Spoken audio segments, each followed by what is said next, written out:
I'd like to call this meeting of the Hopewell City Council to order. Roll call, please.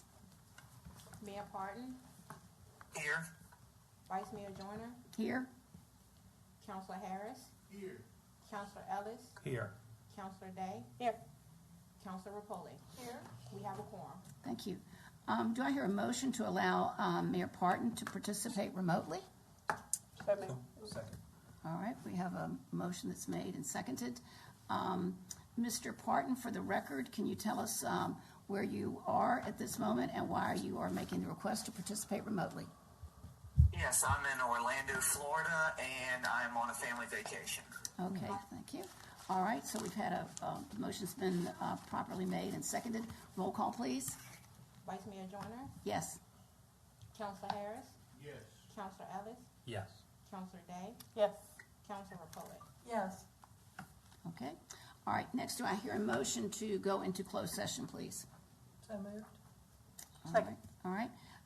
Do I hear the motion to, let me see, I need the, Here. have this. It's right here.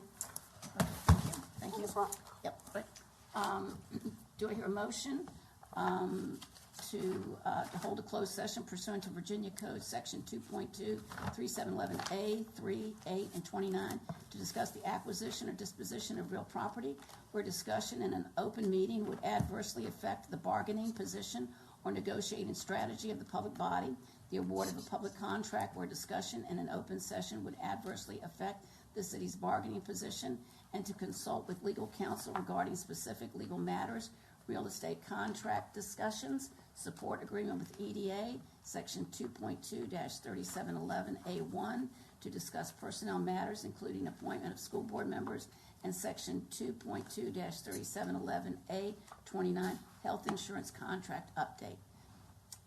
So moved. Second. Okay, roll call, please. Vice Mayor Joyner, Yes. Councilor Harris, Yes. Mayor Parton, Yes. Councilor Ellis, Yes. Councilor Day, Yes. Councilor Rapoli. Yes. Motion passes 6-0. Okay, thank you. All right, thank you. Closed session.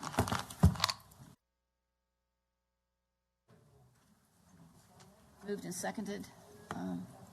Roll call, please.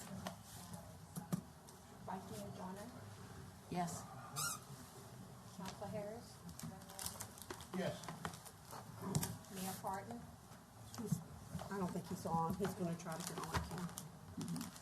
Councilor Ellis, Yes. Councilor Day, Yes. Councilor Rapoli. Yes. All right, would you read the certification, please? Certification under Virginia Code 2.2-3712, where only public business matters, one, lawfully exempted from open meeting requirements, and two, identified in the closed meeting motion discussed in the closed meeting. Roll call, please. Vice Mayor Joyner, Yes. Councilor Harris, Yes. Councilor Ellis, Yes. Councilor Day, Yes. Councilor Rapoli. Yes. Motion passes. Okay, thank you. All right. I'd like to call this meeting of the Hopewell City Council to order. I'd like to welcome everyone that's here and wish everyone a happy new year. We'll start this off with reports of the city manager. Excuse me. Sure. Flu has been going around and we've all been battling it. A couple of highlights. One, we are closing in on the selection of a new director for Hopewell Water Renewal. An offer is out, and be able to make an announcement, public announcement at the next meeting and introduce the new director. Second, with respect to Public Works Director, we're still in the hunt. Okay. We've had several finalists who found other jobs before we could get to them. Oh, okay. So we're extending that search. With respect to the city manager, our recruiter sent us an update. There seems to be good interest. And he will know, I think he said by next Friday, you know, what the pool looks like. And so we're continuing to move forward with that. You have on the schedule a joint meeting with the Hopewell Housing Redevelopment Agency and the council for the 20th of this month. And there are a couple of items on the agenda that have been identified by the council for discussion. Tonight we have the police chief do the monthly crime report, and we also have our deputy city manager who will do the financial report. Okay, well, thank you very much. All right. Deputy City Manager, Ms. Jordan, for the November financials. And December financials. Okay.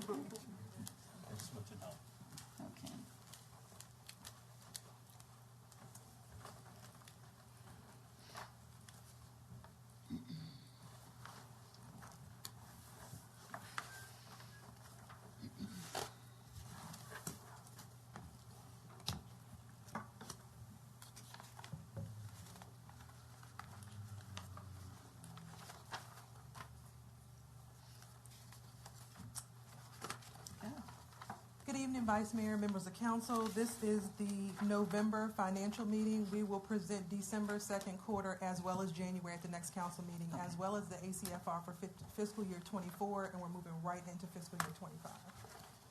Okay.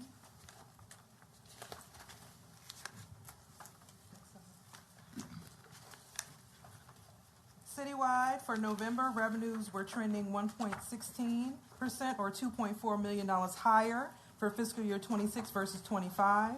Expenses for November are trending 1.63% or $3.5 million higher for fiscal year 26 versus 25. Key due dates for the city of Hopewell were December, of course, for real estate, February for personal property, May and June.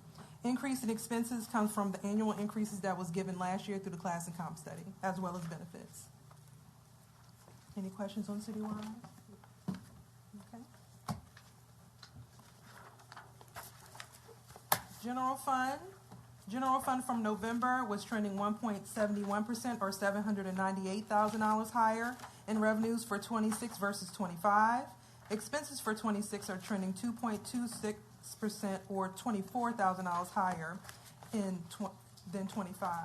Increase in expenses stem from, again, the annual increases, classes, comp study. Any questions for the general fund? On to our enterprise fund. Enterprise fund for November is trending 9.57% or $4.6 million higher in revenues for 26 versus 25.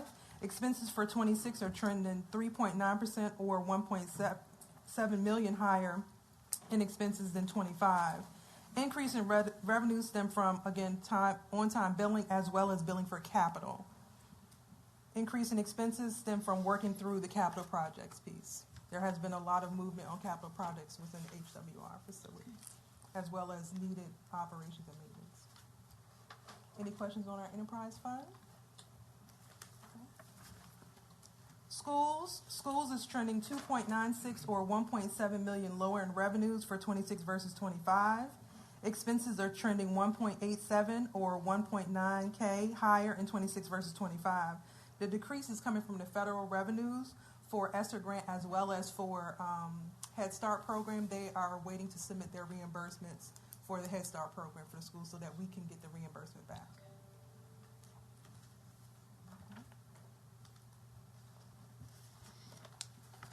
Accounts payable, we paid for November 1,888 invoices for a total amount of $6.8 million, and our debt service was paid for the month of November, leaving us a remaining budget of $3.2 in debt to be paid. All of our debt is paid on time. All right. And as far as the ACFR, fiscal year 24 will be presented at the next council meeting, and we're working into 25. So at that point, the city will be caught up finally. Okay. Thank you. Any questions? Sure. So for some time, we heard on the school side that they were filing the paperwork for the reimbursement for the Head Start and so forth. When is the anticipated completion date for that? I can check with Janelle. She was working on getting caught up on her reimbursement request. They had a lot of backlog between trying to catch up on the ACFRs and as well as transitioning into the Munis system. They finally got payroll set up to process through the Munis system as well as their accounts payable. But I can double check with Janelle. Can I ask a question too? Sure. With regard to that, they're juggling, do they have enough human resources to address all these things? Is that your, Honest opinion, no, I don't think that they do. Okay. The city gave them an additional person for their Yes. finance department. As far as them hiring somebody yet, I'm not sure if they were able to hire somebody, but I do think they need more assistance yeah, in the okay, finance all department. right. Thank you very much. You're welcome. Thanks. All right, thank you. Any questions? Okay, Oh, thank any you. more Thank you so questions? much. Okay, next, Chief Taylor.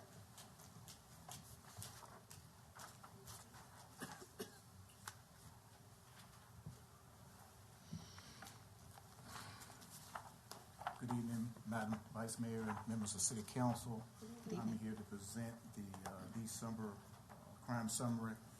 I'll be back again on the 27th to give the updated January presentation. And our crime summary, violent crime total 2024 was 84 and 2025 is 88. Increase in 4 more incidents of violent crime, and that was related to the individual robberies. We had 4 in 2024, and we had 13 in 2025. So we had 9 more. That was the increase in the violent crime total to make it 5%. For property crime, we had 453 total in 2024, a reduction to 310 in 2025. So it was minus 143 less incidents. So we're minus 32% in property crime. So total major crime, 537 in 2024, 398 in 2025. It's minus 139 incidents. So a total decrease in total major crime is minus 26%.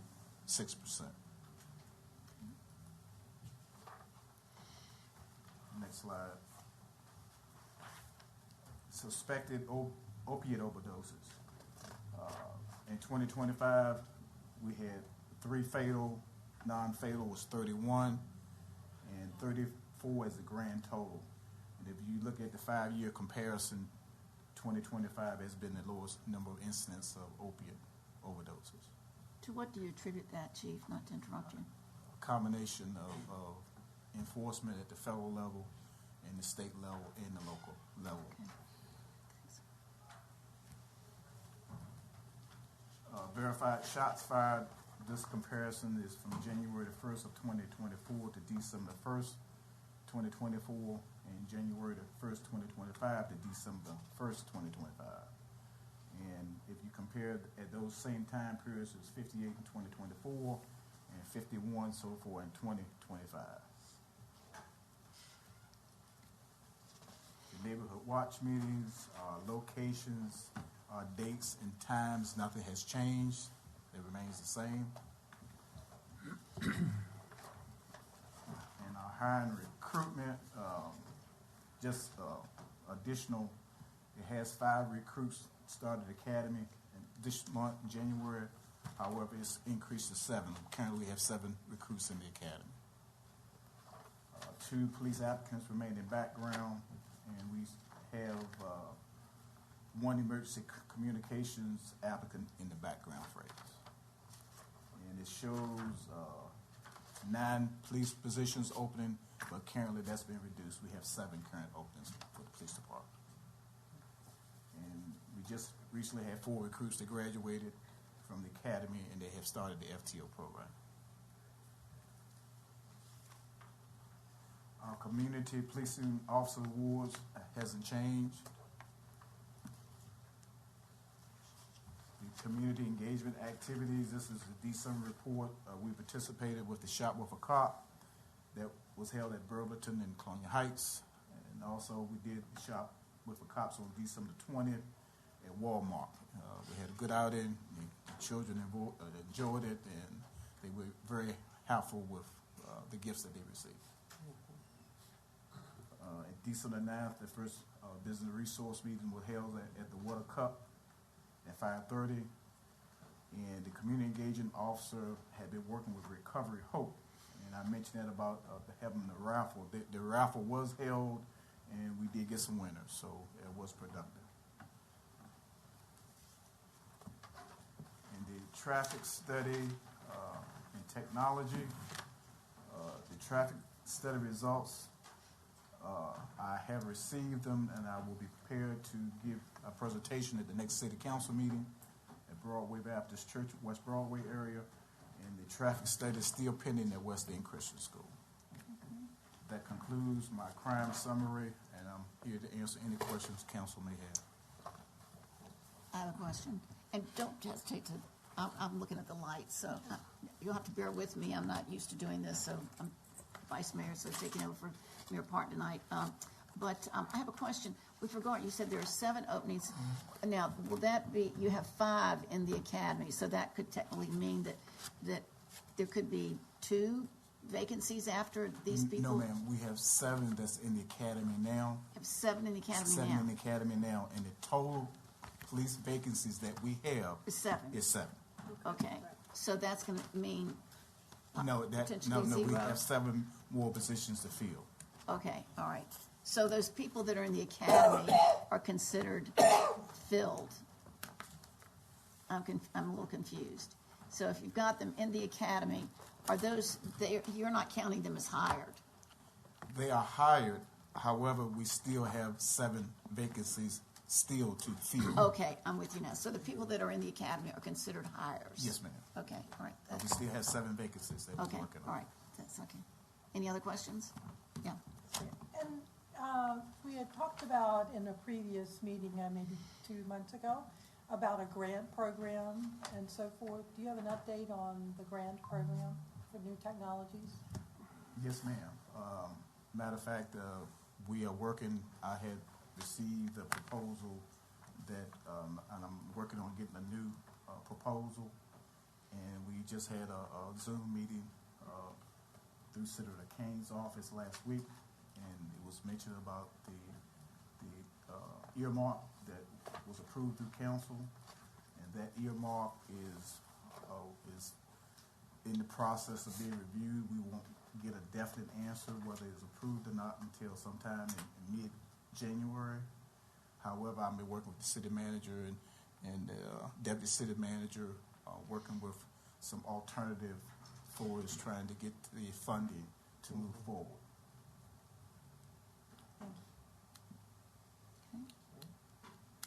Does that answer your question? Anybody else? Yeah, any other questions? Okay, thank you so much, Chief. We appreciate it. Okay, we're moving on. Next, we'll have the prayer and Pledge of Allegiance. The prayer will be led by Reverend Tucker and the Pledge of Allegiance by myself. Okay. Good evening. I was asked to observe a moment of silence for our deceased council member, Yolanda Stokes. Shall we observe a moment of silence?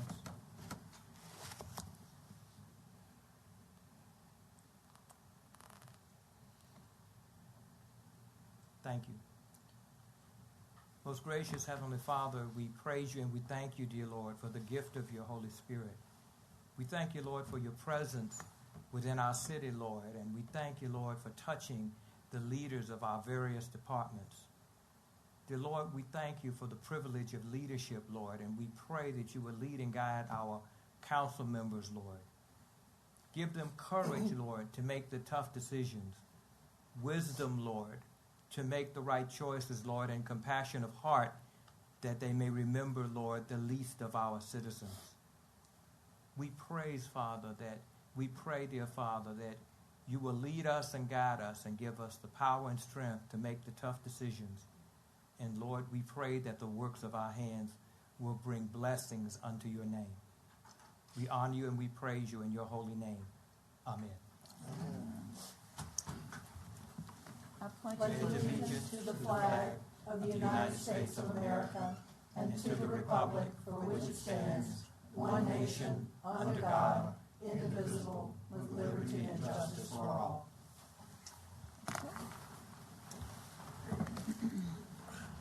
Do I hear a motion to adopt the consent agenda as presented? Second. Okay. Any discussion? All right, roll call, please. Vice Mayor Joyner, Yes. Council Harris, Yes. Council Ellis, Yes. Council Day, Yes. Council Repolis. Yes. Motion passes 5-0. All right. Before the clerk reads the statement about communications from citizens, I wanted to note that tonight we're considering interim appointments to the vacant Ward 6 seat on City Council. The two candidates proposed by members of council are Malik Wheat and Matthew Mellon. During this communications from citizens would be an appropriate period for citizens to speak on this topic, so please put your name down on the sign-up sheet near the entrance if you wish to speak about that. Okay. All right. Madam City Clerk, could you please read the statement? A communication from citizens period limited to a total of 30 minutes occurs at each regular council meeting. Persons addressing council approach the microphone, give their name, and if they reside in Hopewell, their ward number. Each comment is limited to 3 minutes. No person is permitted to speak on an item scheduled for public hearing. All remarks must be addressed to the council as a body. Any person who makes personal, impertinent, abusive, or slanderous statements or incites disorderly conduct in council chambers may be barred from future communications from citizens and removed. Okay. Okay, Madam Clerk?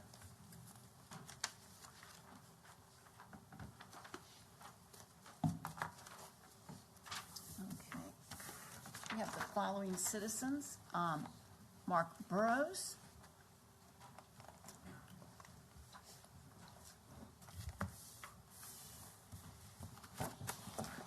Mark Burrows, Ward 3. Yes, sir. I saw on Facebook, and I hope that it's false, but I saw on Facebook that out of all of y'all, only one showed up to Miss Stokes' memorial service. If that's in fact true, every single one of y'all should be hanging your head in shame. She was a co-worker. She was a civil servant of this community. And she fought, whether or not you agreed with her or not, she fought for the betterment of this city. I personally didn't agree with a lot of what she had to say, but she still deserved that respect as a servant of this community. And if you didn't have the decency to show up, in my opinion, you don't have the authority to sit in that seat. It's a disgrace. Second of all, in my opinion, moving forward in the elections of Hopewell, and I don't know which one of y'all can do it, what it takes to do it, and I'll be happy to take phone calls. Every single one of y'all's got my number. Moving forward in the elections of City Council for Hopewell, I believe that we need to get rid of the ward system. You're not a representative of exclusively your ward. You speak on behalf of all Hopewell citizens when you're sitting at that dais. You need to represent all of us and be voted on by all of us. Get rid of the ward system and just have City Council members as a general person for Hopewell. Again, I don't know what that takes. I don't know if any of y'all are even interested in entertaining that, or if you just opt not to be held accountable by the various wards within the city and sit there and only worry about your own. So that's my point. But to the one who was recognized on Facebook, I know I can't call you out by name, to the one who was recognized on Facebook for showing up to the memorial service, thank you for doing so. Thank you. All right. Laura Greenwood.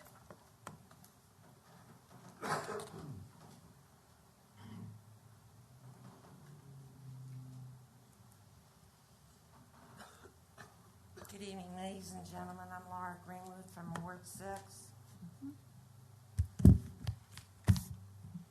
I'm here to speak in regards to the money that was allotted over 4 years ago to have Courthouse Road, Arlington and Berry Street, and having a crosswalk there at the Five Forks area, the sidewalk and the speed limit. I've addressed you all, I've sent you all an email in regards to this.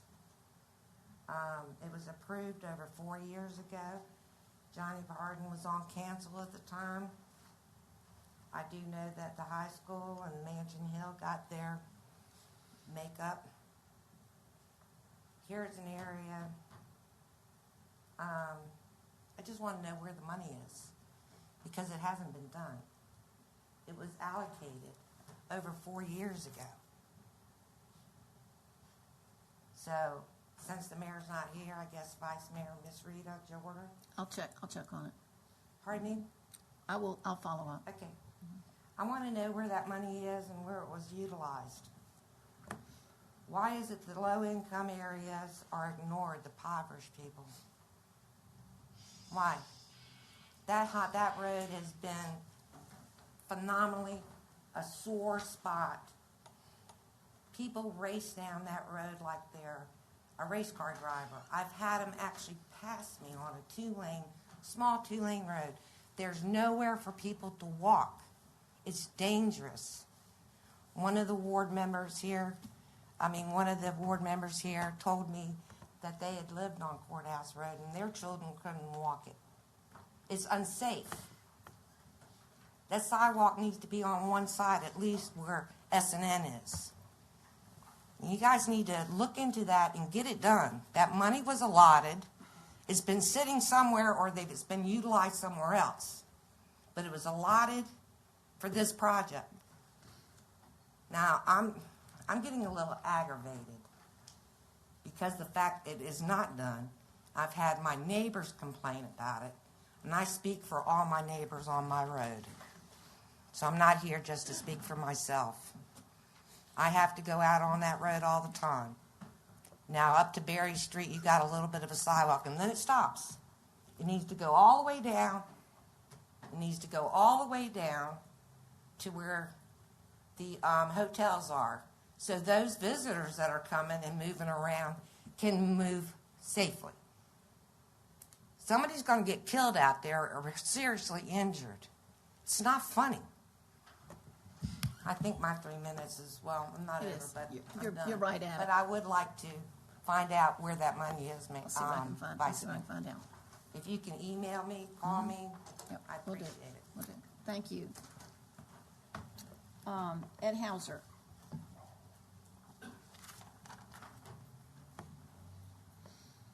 Ed Hauser, Ward 5. I'm kind of in question as to why we didn't have a council meeting last month. By code, we're supposed to have one meeting a month. I understand the meeting December was canceled because of inclement weather, which y'all still had ample time to have a meeting before the end of the month. Even if y'all didn't have nothing y'all needed to put out, y'all are still supposed to have that meeting to hear what the citizens have to say. That's a little bit ridiculous.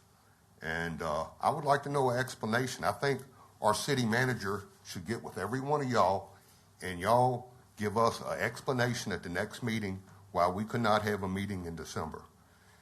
When y'all can't uphold the codes y'all are supposed to abide by, how can we trust y'all for anything y'all do? Thank you. Thank you, sir. All right. Mr. Wayne Parsons.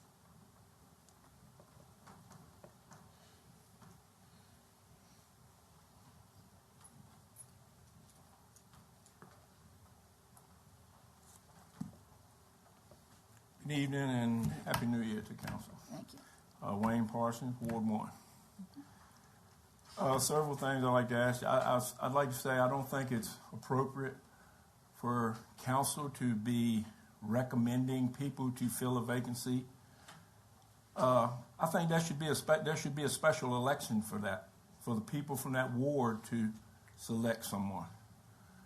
I have a problem with being a homeowner in the city of Hopewell and having to pay for and apply for a permit to put a fence around my backyard so that my dogs will not bark incessantly at the feral cat population that is running wild in this city, particularly in areas like next door to my property that is owned by the city and just let being overgrown by the city. They're not maintaining their property. If I don't maintain my property, code enforcement will be there ready to cite me. If you live in the city, then you ride around. You shouldn't just ride around your ward, ride around the whole city. The maintenance of this city right now is deplorable. City Public Works has 2 sweeper trucks, 2 leaf vac trucks, and a 3rd sweeper machine. Yet the leaves are filled the gutters. They fill the catch basins going to the storm sewers. They get stopped up. If you don't have the qualified people there to run the machines, perhaps you should hire someone. I believe council should ask Mr. City Manager about the conditions down at Public Works. What your survey found, stuff like that, and make the findings of those surveys known to the public. Thank you. Thank you, Mr. Parsons.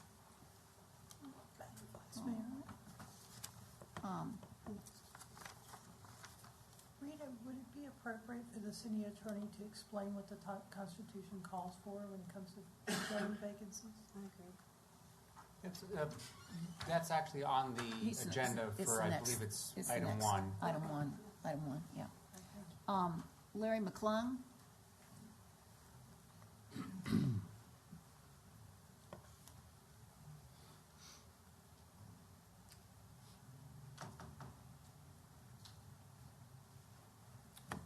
Good evening. Good evening. My name is Larry McClung. Excuse me. I'm not a resident of Hopewell, but I am a retiree of Hopewell. And I received a letter talking about the reimbursement being cut off to its employees. 2006, Donna Lights, by the city manager, approached those that were eligible for retirement with this offer. As long as I'm on my wife's insurance, I would be reimbursed if I were to retire then. 52 years old. I was going to work with the city till 65, but this offer was so good, and it was guaranteed to me that it probably wouldn't be there when I reached 65. So I took that offer and left the city. My leaving that city saved the city over $1 million, because that's what it would have made in the next 13 years working for the city. But to get this letter that my reimbursement is going to be canceled after a promise was made that enticed me to retire early, I had my 30 years in with the state, and that's why I was able to do it. I think y'all need to readjust that, and I don't think it's fair to the people that dedicated their lives to this city to make sure. And I worked at the wastewater plant, and I guarantee you when I was there, it wasn't in the shape it's in today. Thank you. We appreciate it. Thank you so much.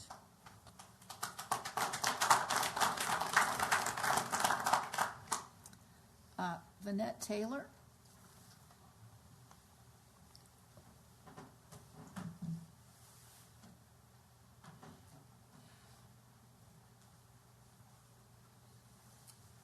Vanette Taylor, Ward 2.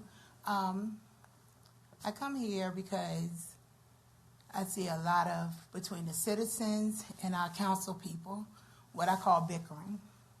I did see someone go live about Ms. Stokes' funeral and some of the councils not attending. I had questions. Basically, this is not to the councilors, but to the citizens.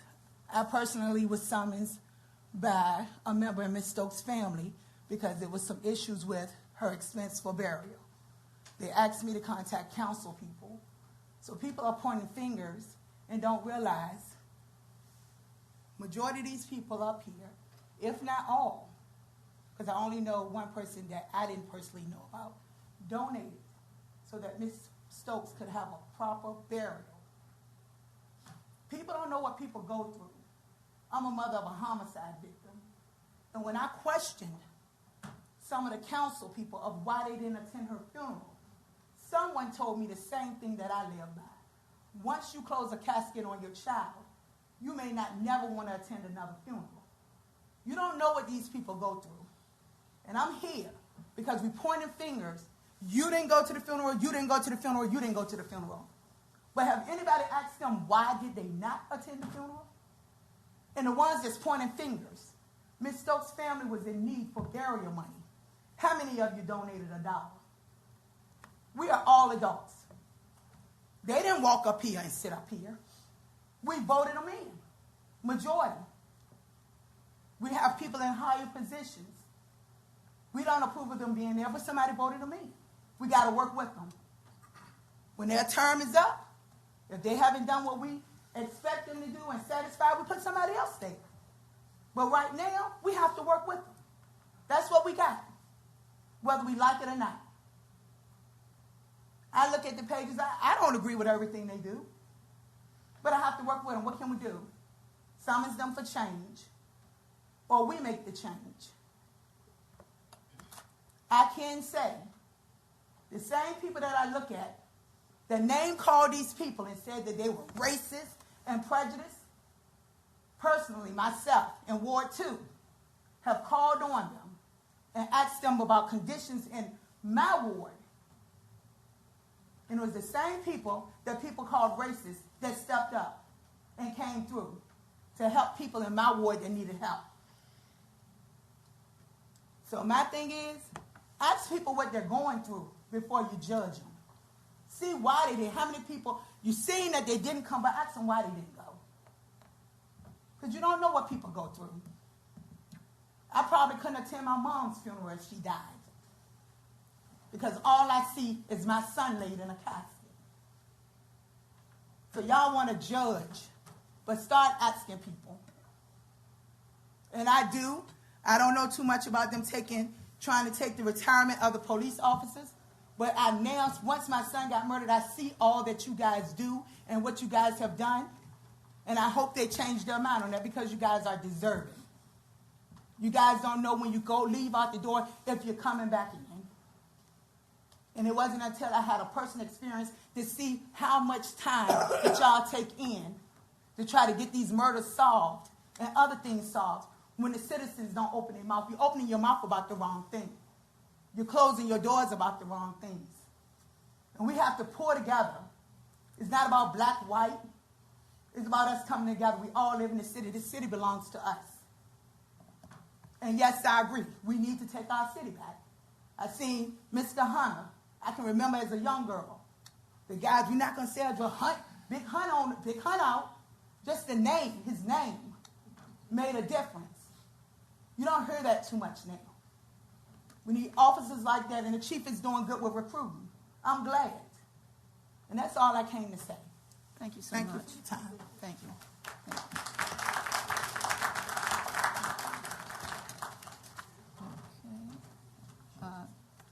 Darlene Thompson.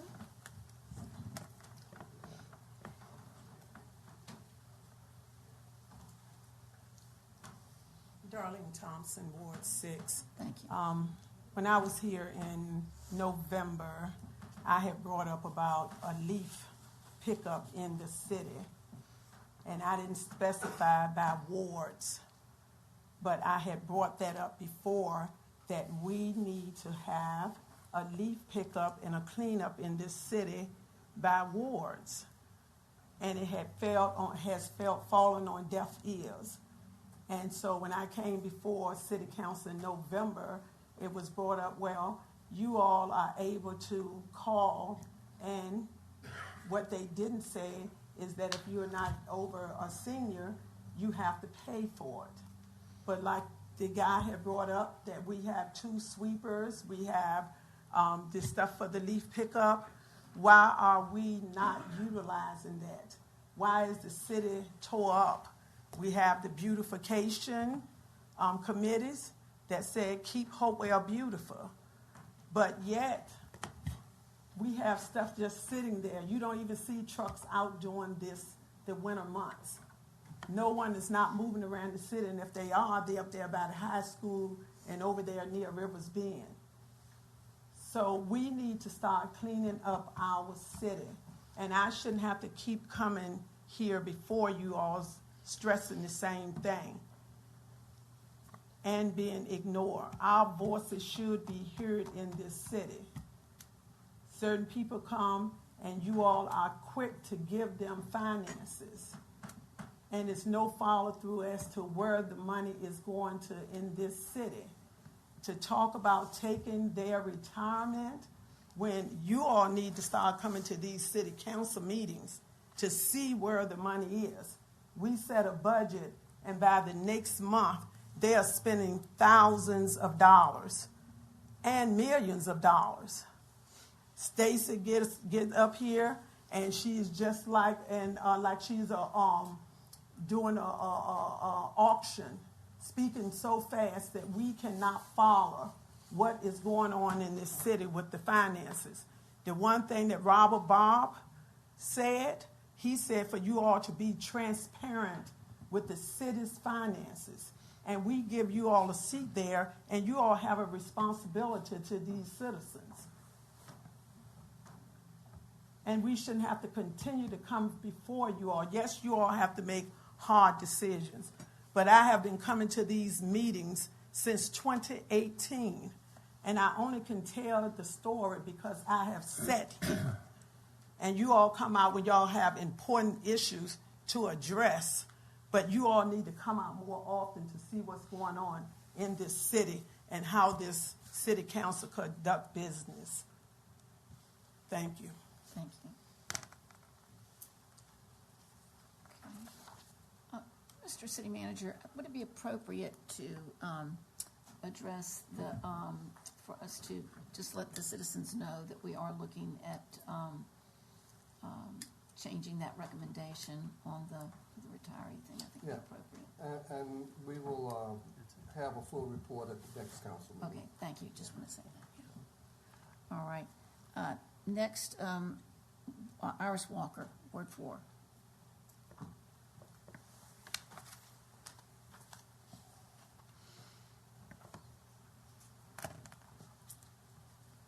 Hi, good evening, home. I'm Iris Walker, and I live in Ward 4. My concern are the streets of Hopewell City. I've lived here all of my adult life, and I've never seen so many patches and potholes. And I just want to know what system that Public Works or who would be responsible for the assessment of the streets. Even coming down West Broadway, which is one of our main streets, the bike lanes are confusing and it could be dangerous. The people that live on that street, they're supposed to park beyond the bike lane, but if they do, somebody would get hurt. So I would like to know when that would be repaired or redone so that the bike lanes, I only know of maybe seeing 2 or 3 people riding a bike in Hopewell, and I think that was quite a waste. But as a taxpayer, I don't know where our fundings are going for our streets. If we drive cars, we need decent streets to drive on. And most of the streets in Hopewell are in terrible condition. I see some that are completely paved.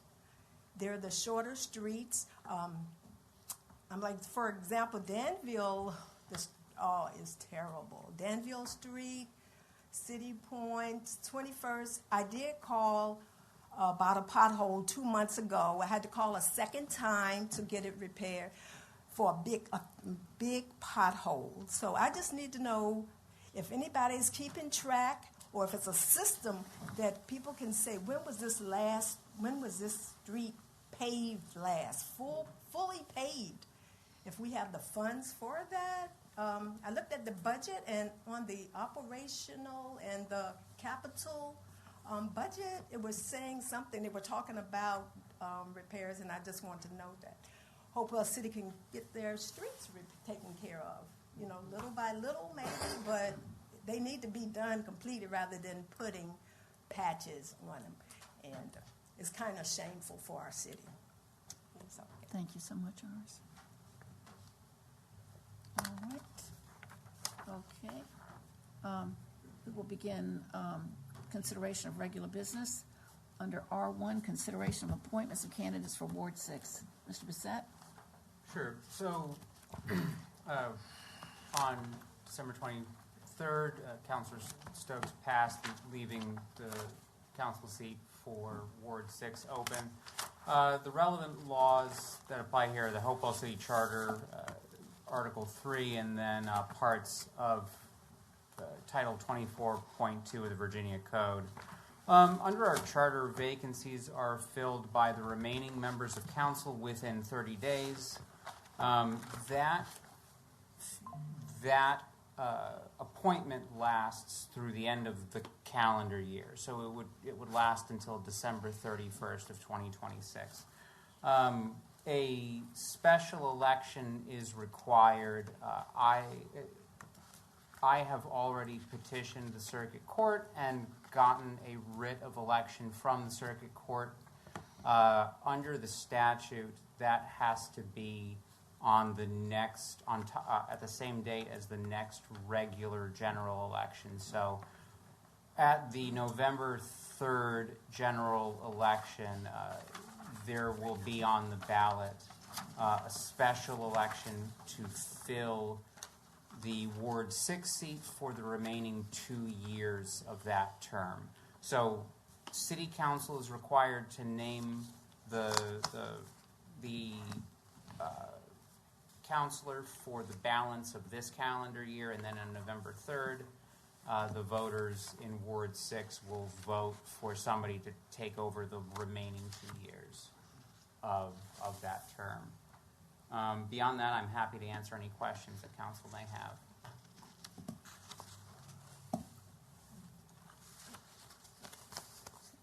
And one other detail. So what the statute requires is that tonight, as City Council has done, to publish the names and the resumes of folks who are being considered for appointment for that position. That's what's happened already. And then 7 days from now, so at the beginning of the special joint meeting with the Hopewell Redevelopment and Housing Authority, before both bodies sit together, this council will be called upon to vote on one of those nominees. All right, any questions? All right, thank you so much, Mr. Bissett. Item number 2, school HVAC funding update. Mr. Taylor and Mr. Sanderson.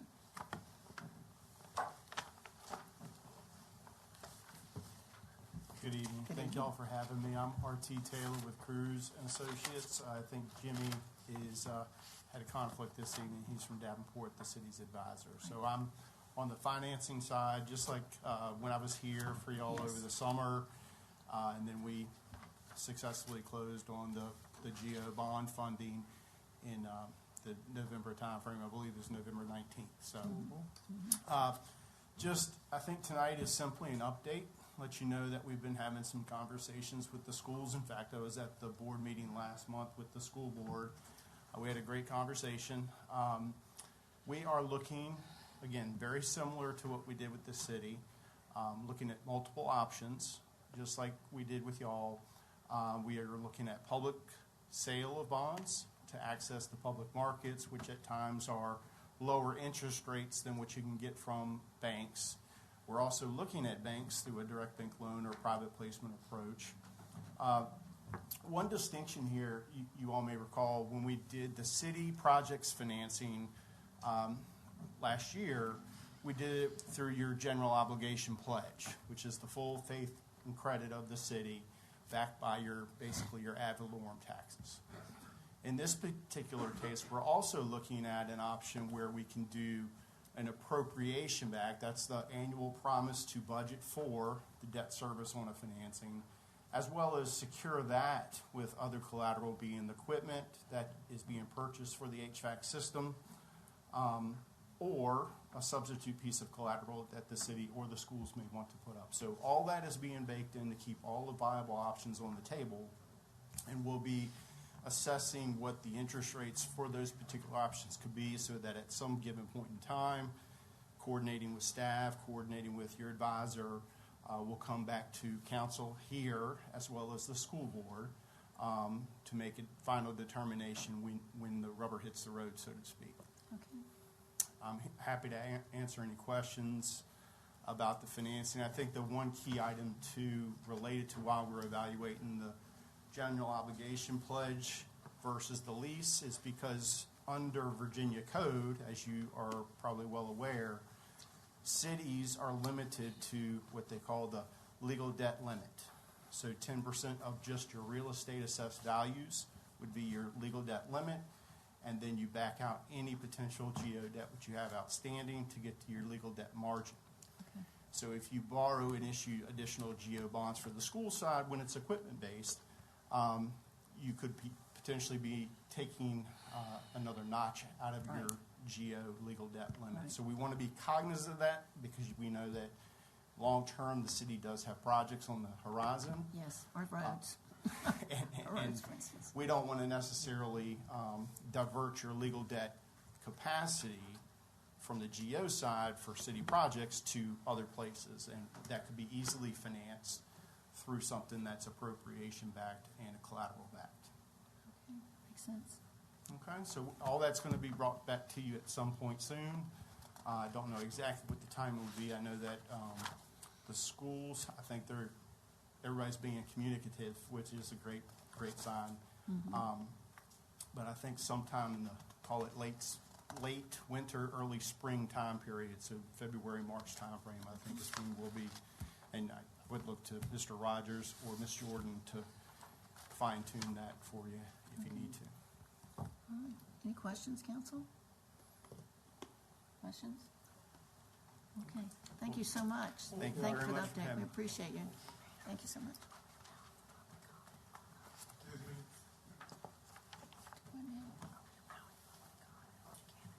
Yeah, yeah, yeah. Yes, sir. Somebody, Not to be cutting you off right now, but I had signed the citizens comment sheet. and I never didn't got have- it. My name was missing. Someone attention to detail. I was at the very end behind someone by the name of Walker. My name is Doe. oh, I see it. I'm sorry. I apologize. I see it now. Please, by all means, come right up, sir. I see it right now. Good evening again. Sorry. It's at the very bottom in a little writing. Thank My you. name is Larry Dosey. I'm from Ward 4. Okay. And I'm here to speak on the Hopewell school system. Okay. We are presently under the balanced calendar, which some is known as the year-round school system. And for the past, I guess, 5 years, I've been looking at data since 2021 when this program was implemented here in Hopewell. And we have definitely been failing. Our scores are well below any state standard scores. And it's like we just haven't seriously looked at the matter of maybe trying to reverse course, trying to go back to the standard way of doing our school business up under our traditional school system. We're the only one in this area that's got all our schools up under this system. And all our schools are failing, every one of them, elementary, middle school, high school. The state had just come out with a new assessment for the schools, Governor Glenn Youngkin, and it's broke down in about 4 different categories. And out of those 4 categories, our school system is rock bottom, rock bottom. And I just want you to take a look at this, because right now we're failing our kids.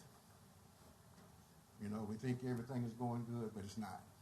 I don't know how many of you have kids in the school system, grandkids or whatever, but it's a very big concern right now, and I think we all need to look at it.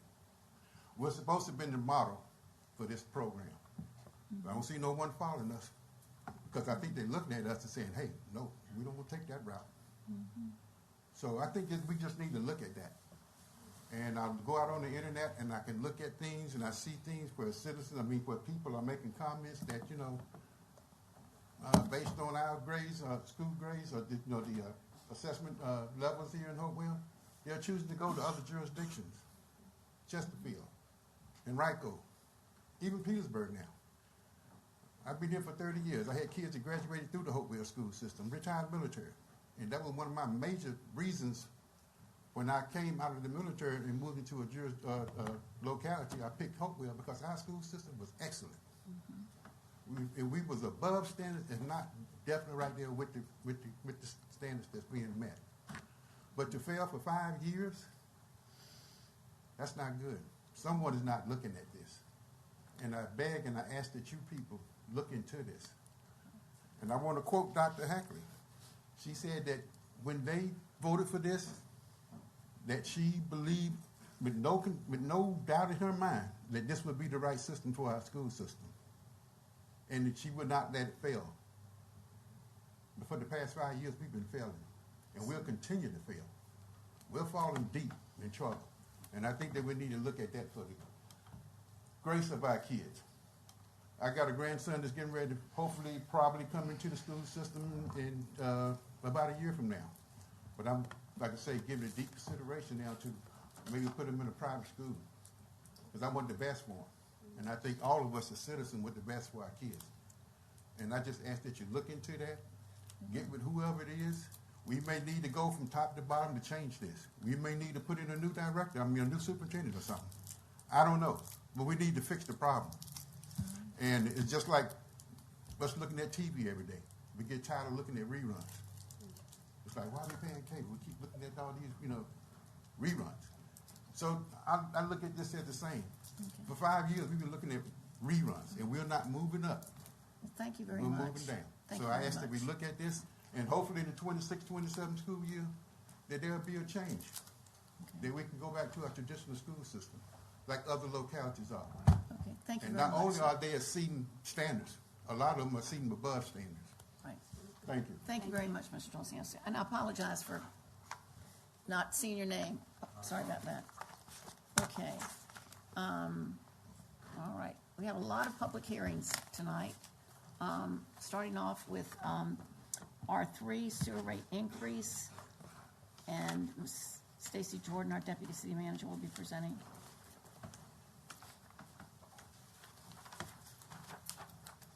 Good evening again, Vice Mayor, members of council.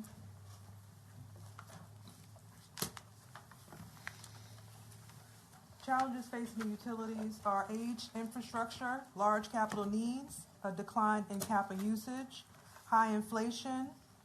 Last sewer user charge increase was in 2017, and there are insufficient revenues to cover capital improvement needs. This was originally presented by Raftillis, the outside contractors that performed the rate study for the city of Hopewell back in August, and it was brought before council then. And a second reading was done the following month. This is just putting it back on the calendar to move forward with the public hearing piece of it. The biggest thing when it comes to the sewer rate study is the fact that, and if you don't mind, I can turn around to the public. Please, you talk to the, please, you do it. So one of the biggest things is as you go throughout, you have your revenues and expenses. Expenses continue to go this way and your revenues have been staying the same. So at some point in time, they're going to come to a head. And at this point in time, that's what's happening in the city of Hopewell. There are a lot of infrastructure needs within the city, especially when it comes to the sewer. We have about, I think it's 19 pump stations. We have a couple of them that we are going to take care of on our GO bonds that we just got, but we still have a tremendous need for improvements throughout the city as far as the pump stations are concerned. So this increase of $5.20 to your bill is to push through the improvements for the infrastructure needed within the city of Hopewell for the sewer. Okay.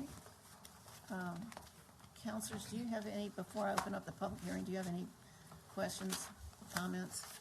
Yes, could you estimate for us the increase in revenue as a result of the change? Let's see. I don't know if I have it on this presentation, but I can sure enough bring it back. Majority of the increase of the revenue will go specifically to capital and infrastructure. It's not going for salaries or benefits or anything like it. It is specifically going to capital. The needs in the city of Hopewell are absolutely tremendous. But I will bring that information back. Ms. Jordan, can you please, I think so that they understand, what is going to be the additional impact annually on the average consumer's bill? I don't have the annual number, but again, the monthly monthly is $5.20. An additional Right now, you're- $5.20. Yes, the lowest bill is $13 and some change, it'll be $18 and change. Now, when this originally was presented before the community and council back in August, it was a sheet that showed across the localities in the state of Virginia, Hopewell was the lowest for sewer rates. We were at the bottom of the list for sewer rate charges. And again, the city hasn't increased any rate since 2017. The population's only 22,529. But compared to our counterparts like Colonial Heights and Petersburg, we are the lowest. They compared us against localities similar to ours, and we were at the bottom as far as rates. Your population's higher. They are a little higher, however, ours was still the lowest. So, based on similarities in localities. So make sure, so the impact to the average, so the people, the citizens in this city. Excuse me for 1 second, Vice Mayor, can you go up a slide? Yes, can you increase that at all? Does it show it on this one or is it that next one? Let me see.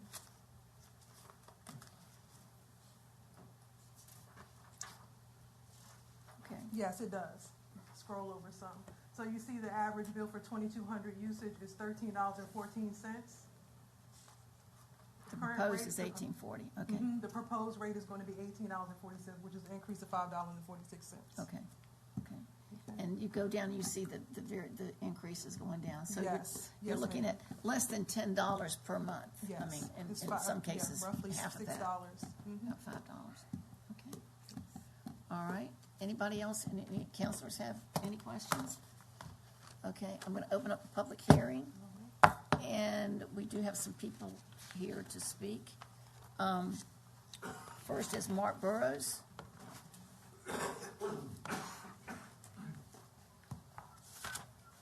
Same as before, Mark Burrows, Ward 3.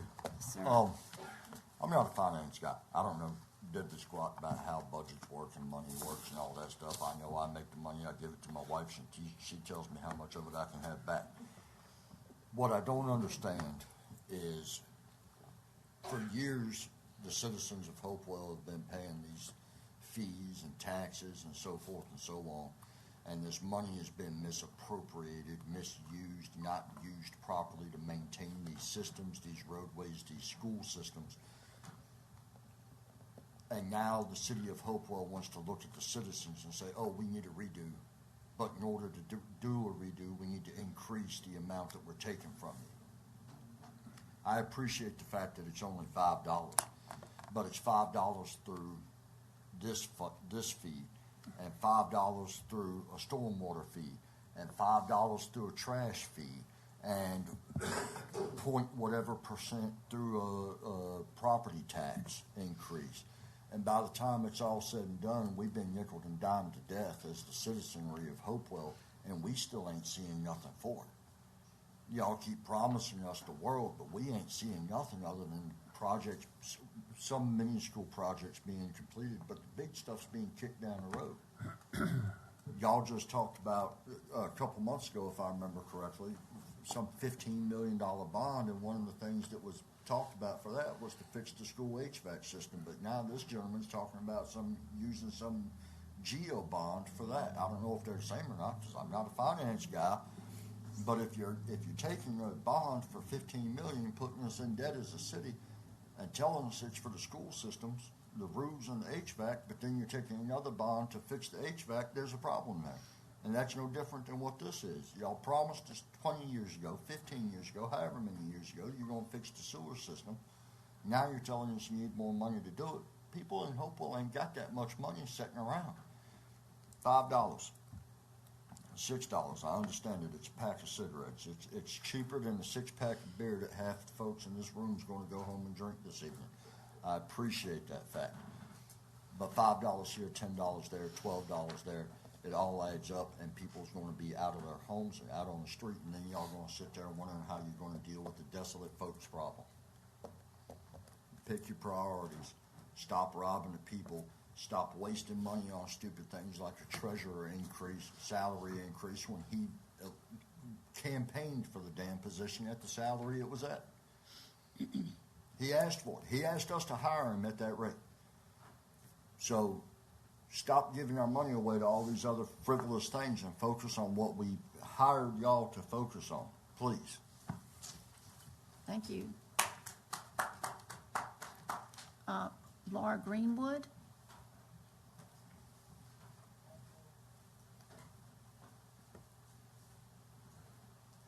Hey. Laura Greenwood from Ward 6. Yes, ma'am. I'm here to speak in regards to the utility increase as well. And I second Mark, and I second that gentleman back there in regards to the ward deal. We'll get to that later. But you've got 22,529 population in Hopewell. That was 2025. You got residential homes, 9,418. A number of households units is 10,434. And you multiply that by the utility bill, which is 44.05 per month. That's $30.91 because we contract that out, and $13.14 for the sewer, which you're talking about $5 more on that. You went up $8 on the trash because you went with a new company. You also have done this, is now you're not doing this billing in-house. And we have over 201 employees, city employees, that we already pay their salary and their benefits. Now we got to send our money out to Texas. So you contracted this bill out to Texas now. So that's an increase. Because they got to make some money. When you contract out of the city, that's money for somebody else. That's taxpayers' money. So I told y'all last time, don't make me go there because I will. And I'm not appreciative of this 414,863 and 459,618. That is just for 1 month. Okay? Add it up, times it by 12, do what you want. I'm not going to do your math for you. Thank you. Thank you. Yeah. The city of Hopewell never did utility billing, as far as I'm aware, in-house. It was always outsourced to an outside vendor. We just changed representatives due to some issues with billing services. I understand that, Stacy, but the thing is you got 201 approximately, if not more, because I know there's been addition, employees added in the last couple of months. But that's approximate. And there's surely 2 people that we're already paying for that can process these bills So when it comes to utility billing, without sending it outside in the contract. when it comes to utility billing, it's not as simple as just calculating the billing. You have to have somebody that understands how to calculate out the consumptions as well as meter reading. Our meters are owned by Virginia American Water. So we would have to get the information from them and then we process the billing. But that is something that the city and council wants to do moving forward, but we also have to build it out within the system that we currently use units, and that is a 6-month to a year implementation project for us to be able to do it in-house. Well, I think it's something that you ought to really consider doing because we're already paying our taxpayers' money are already going to these employees. We understand. So now we're having to take our taxpayers' money and pay a contractor to do the job. It's no different than what was being paid before. There's no additional, There's money got to be going a to- difference because they got to make a profit. Well, the other company was making a profit as well. Well, they all are, and I think it should be done in-house, Vice Mayor. It should be done in-house. We got the employees to do it. She's saying Get 2 of them. we're looking at it. hire more employees in order to do utility billing. There is nobody in the city that can do the consumption or the calculations for the utility billing. I remember when I was running, before I bought, I used to bring my bill here to City Hall to pay the payment, to make the payment, and it was done right there. Well, the payments are accepted in-house, but as far as the actual billing, it's not done. Correct. But the payments are accepted. That makes absolutely no sense. Stacy, is this okay? Just can you also clarify which air conditioning unit was being fixed with the bond? The HVAC. Yeah. So the HVAC, the $15 million was specifically for projects within the city of Hopewell. what RT was up talking about today was HVAC projects for the school system. The monies that the city borrowed, the 15 million, was specifically for HVAC units here within the city, the courthouse, city hall, and a couple of other buildings. It was not for the school system at all. Well, and I'm sorry if I'm speaking out of turn, my apologies, but if y'all were going to respond, I'd like the opportunity to as well. In my honest opinion, elected officials, city officials, whether, well, government employees, whether at city level, state, federal, you deserve nothing that the average citizen of the city in which you work or the municipality in which you work doesn't receive. So if less than 50% of the citizens of this city can afford to put a new AC unit in their bedroom this summer, y'all shouldn't get a new AC unit in the workplace. If you wanted a new AC unit, realistically, do better at your jobs, you'll get a new AC unit because the whole city will grow. Everybody will enjoy nice new AC units. So there's a lot of equipment within the city that if they don't keep it clean or heated to a specific temperature, it could damage it, and that costs the city more money. I understand that, and I'm not trying to be cute, I promise you I'm not. We outsource 90% of what the city does to private contractors, and we pay them to do it. I don't know if we pay them more, but we pay them to do it. Thank you, Mr. Burrows. They're responsible for their own equipment, if we will. We're not supposed Thank- to pay more because of our procurement loans, we have to choose the lowest. Thank you so much. Thank you for your comments. Thanks. I appreciate it. Yeah. Thank you. I appreciate your feedback, that's more than what Yeah. we've gotten in the past. Yeah. If anybody really has any questions in regards to finances within the city of Hopewell, my extension is 173. Please, by all means, please feel free to call me anytime. 173. Yeah. Yeah. Thank you, Stacey. Yeah, and we are striving, we are striving for transparency. That's why we have these open finance, so-called finance committee. It's the committee of the whole. And for many years, there was no transparency. And so we are committed to that, and we are making tremendous strides.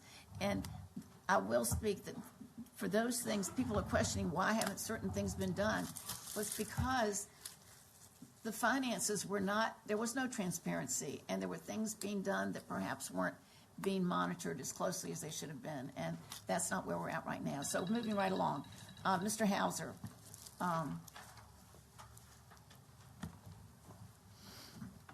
Ed Hauser, Ward 5. I'm not going to go all back through the things that Mr. Burrows just said to y'all because a lot of what I had to say will match up dollar for dollar with what he had to say.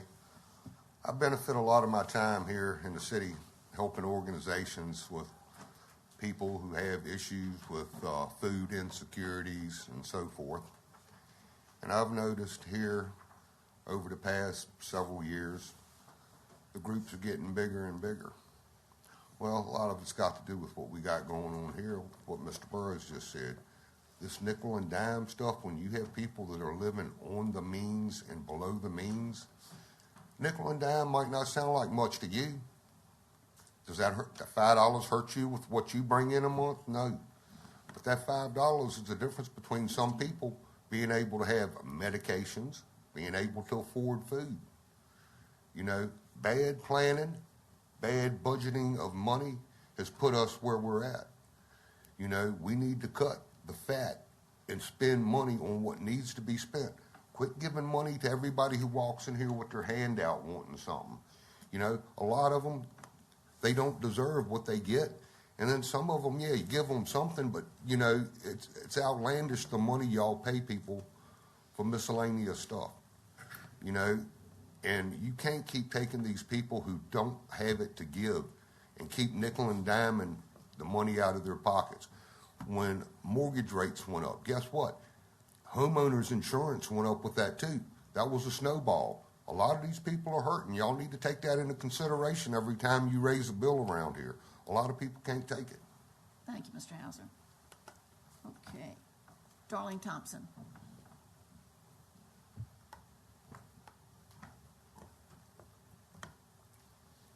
Darlene Thompson, Ward 6. What they fail to tell you all is that year before last, this city council came before us and they said that they were broke. they inflated, the Robert Bob Group inflated the budget by $7.2 million or $7.1 million. They have gotten that $7.1 million the last 3 years. But what they did is increase salaries, brought assistants. Charles Bennett got an assistant. Your city attorney got an assistant and a paralegal. All of our money has been spent recklessly. The Robert Bob Group walked out of here with 1 year of serving and with $3.3 million. That's why I tell you all to come to your city council meetings. Mr. Rogers is making $21,000 a month. Okay, not a year, not every 3 months. He gets that a month, up to $250,000 a year. And now they're looking for a city manager. They don't stop spending our money recklessly. And I only keep telling y'all the story because I have sat here and I have seen how they spend our money. They set a budget, and right after the budget is set, not even the next month, they only have one meeting in July, August, and September.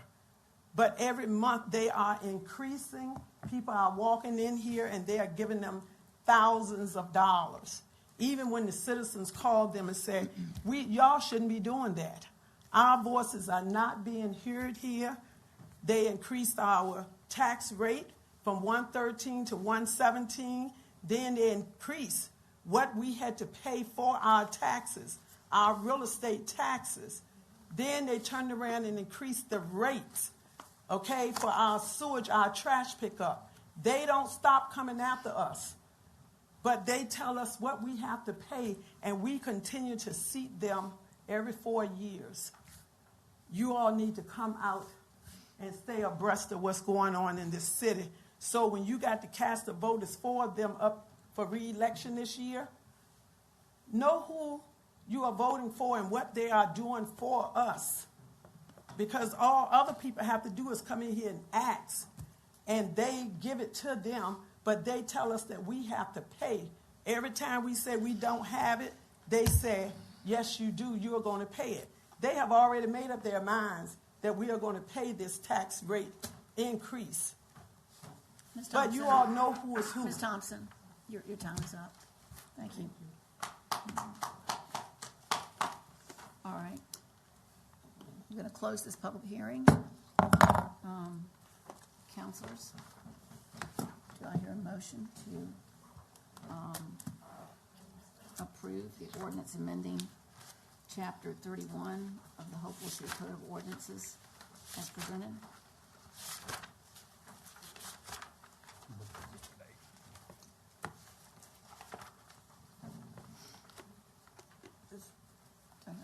Do a motion? Did you do it? Yes, I'm You did? Oh, you did? Oh, Oh, okay. second. All right. So I couldn't tell if you said it or not. Any more discussion? Any discussion? Ready? Roll call? Counselor Harris? Yes. Counselor Ellis? Yes. Counselor Day? Yes. Counselor Foley? Yes. Vice Mayor Joyner? Yes. Motion passes 5-0. Okay, thank you. All right. Our next item is R4. Mr. Bissett has the Lamb Center for Arts and Healing Resolution for Tax Exemption, public hearing. Yeah, of course. So the Lamb Center for the Arts and Healing has requested a tax exemption on their real estate. Under the Virginia Code, a select number of nonprofit entities are specifically made exempt from local real estate taxes, but beyond those, it takes an action of council to grant a real estate tax exemption. Under Code Section 58.1-3651, real property is eligible for the exemption if it is used exclusively for religious, charitable, patriotic, historical, benevolent, cultural, or park purposes. The Lamb Center for the Arts is seeking that exemption from council. Eliza Lamb, who is here tonight, as well as I, are available to answer any of council's questions. Do you have any questions at this point in time? going to open up the public hearing. Is there anyone that would like to speak on this particular matter? No one has signed up. Okay. I'll close the public hearing. Do I hear a motion to grant the ordinance that would exempt the Lamb Center for Arts from real estate tax? I make a motion that we exempt them. Okay, I'll second. all right. Any other discussion? Yeah, I got some. Okay, all right, yes, sir.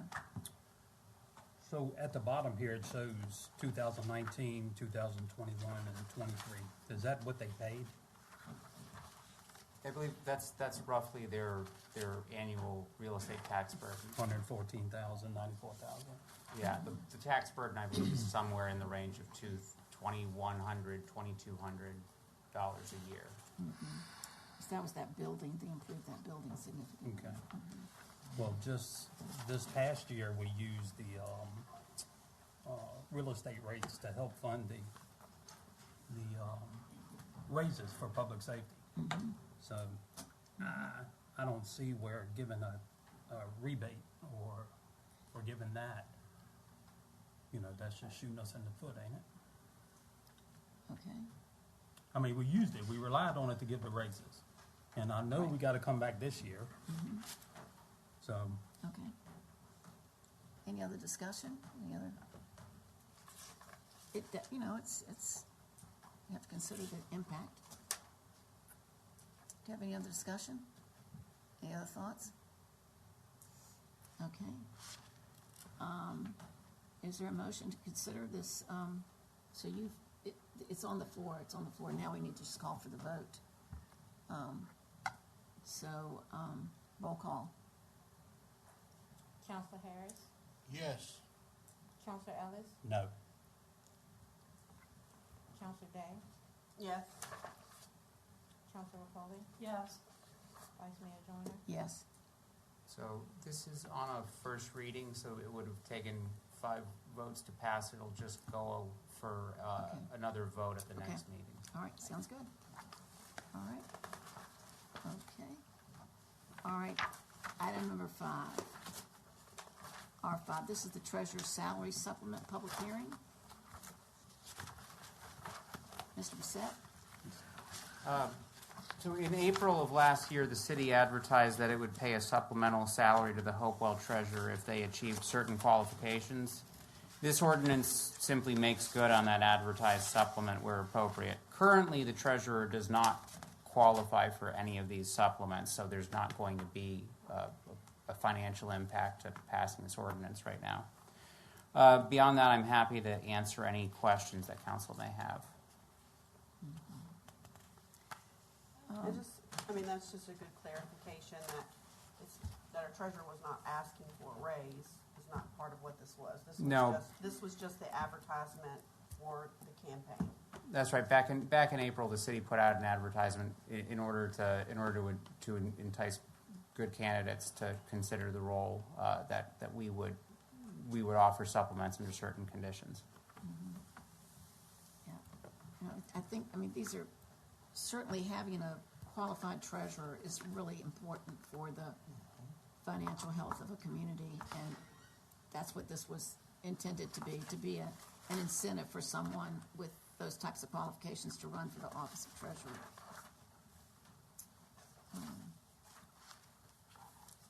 Any other discussion before I put out I've got a question. Yes, I had sir. a question for. If the citizens of the city feel that they are only have to provide instructions to put them on the ballot, right? For treasurer, okay? Why is it that there is not other standards set for the treasurer's office other than to be elected by the citizens who may not even know if they're even educated or not. That's true, and for the constitutional offices themselves, I believe that that's exactly the case. But for the assistants, like for example, assistant Commonwealth's attorneys, the state pays them beyond the base rate depending on what qualifications they have. For example, that's through the state compensation board. But I don't think that's answering his question. No, his question is, why is it that our charter does not insist on some of these qualifications for the office of treasurer? Why is that? Indeed, our charter and Virginia law in general doesn't place any qualifications on any of the constitutional offices except for the Commonwealth's attorney, who has to hold a law degree. Otherwise, none of the constitutional offices, legally speaking, have to have any particular qualification. This is statewide. Yeah, I think that's what we wanted to get. We wanted to get the clarification that was the case. Okay. So the reason why is because it's statewide? Because it's in the state constitution. And this would be our city's Right. effort to change that. Right. And so, I apologize for interrupting. No. And so the city would not be authorized to set requirements for running for the treasurer's office, but we can incentivize certain qualifications. But we could not as a city say, you must have a CPA in order to run for treasurer. Okay. Let me ask you this: if this gentleman who is in the current seat now, our current treasurer, what significance does this particular ordinance have to him now?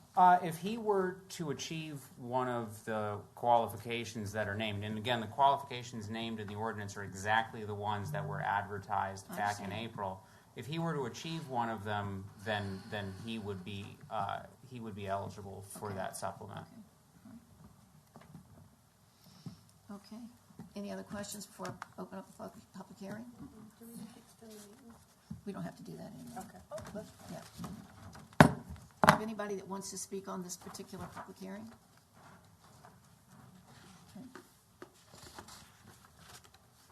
Okay. Ed Hauser, Ward 5. I talked in depth with Jason before he run for treasurer, and I wanted to know what qualifications he had to run for treasurer.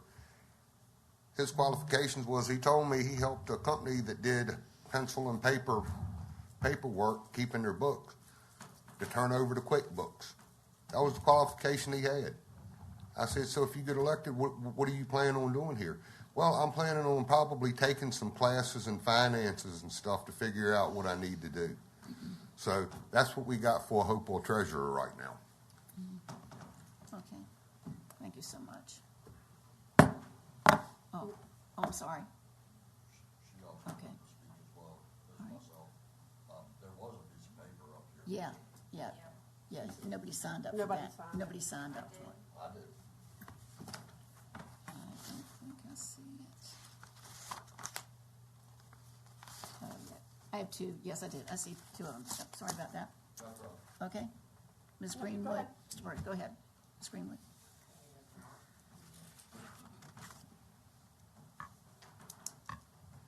Laura Greenwood, Ward 6. Thank you. I had to look this up because I didn't know what it was. Salary supplement. So hearing you, Mr. Bassett, and how you basically, since this gentleman that is now our treasurer, supplemental pay is payments made to employees in addition to their normal pay. Supplemental wages are given outside the regular wages, include bonuses, commissions, overtime pay, severance packages, sick leave, payments, awards, and tips. The additional pay is not part of the employee's regular salary, and it plays a key incentive to roll by enabling. So is that what you're going to do, is enable this gentleman to get educated to be our treasurer? To give him the education that he needs? Is that what this supplemental salary is? Madam Vice Mayor, would you like me to Please, speak if to you this? could address that. Sure. So this is not, none of these are payments in advance of whoever occupies the treasurer's seat, whether it's now, whether it's, this is a permanent ordinance, so it would go on beyond the current term of this treasurer. It's payment after the fact. They have to get the qualification, and once they get the qualification, they would become eligible for supplemental salary. So they would have to get a CPA, for example, to So, and at that time, you would increase his pay. I mean, he has a base pay now. That's correct. Is that correct? So there was, because there's several definitions for this specific line of salary supplement. So I was just wondering what specific, because there was something about benefits of the office employee for a period not to exceed over 3 months. What is that? What? I don't believe that's No. part of the ordinance. No. Here's the ordinance. This is definitions. This is under, the ordinance that we're, not 29 Del Point C. I don't know what that squiggly thing is.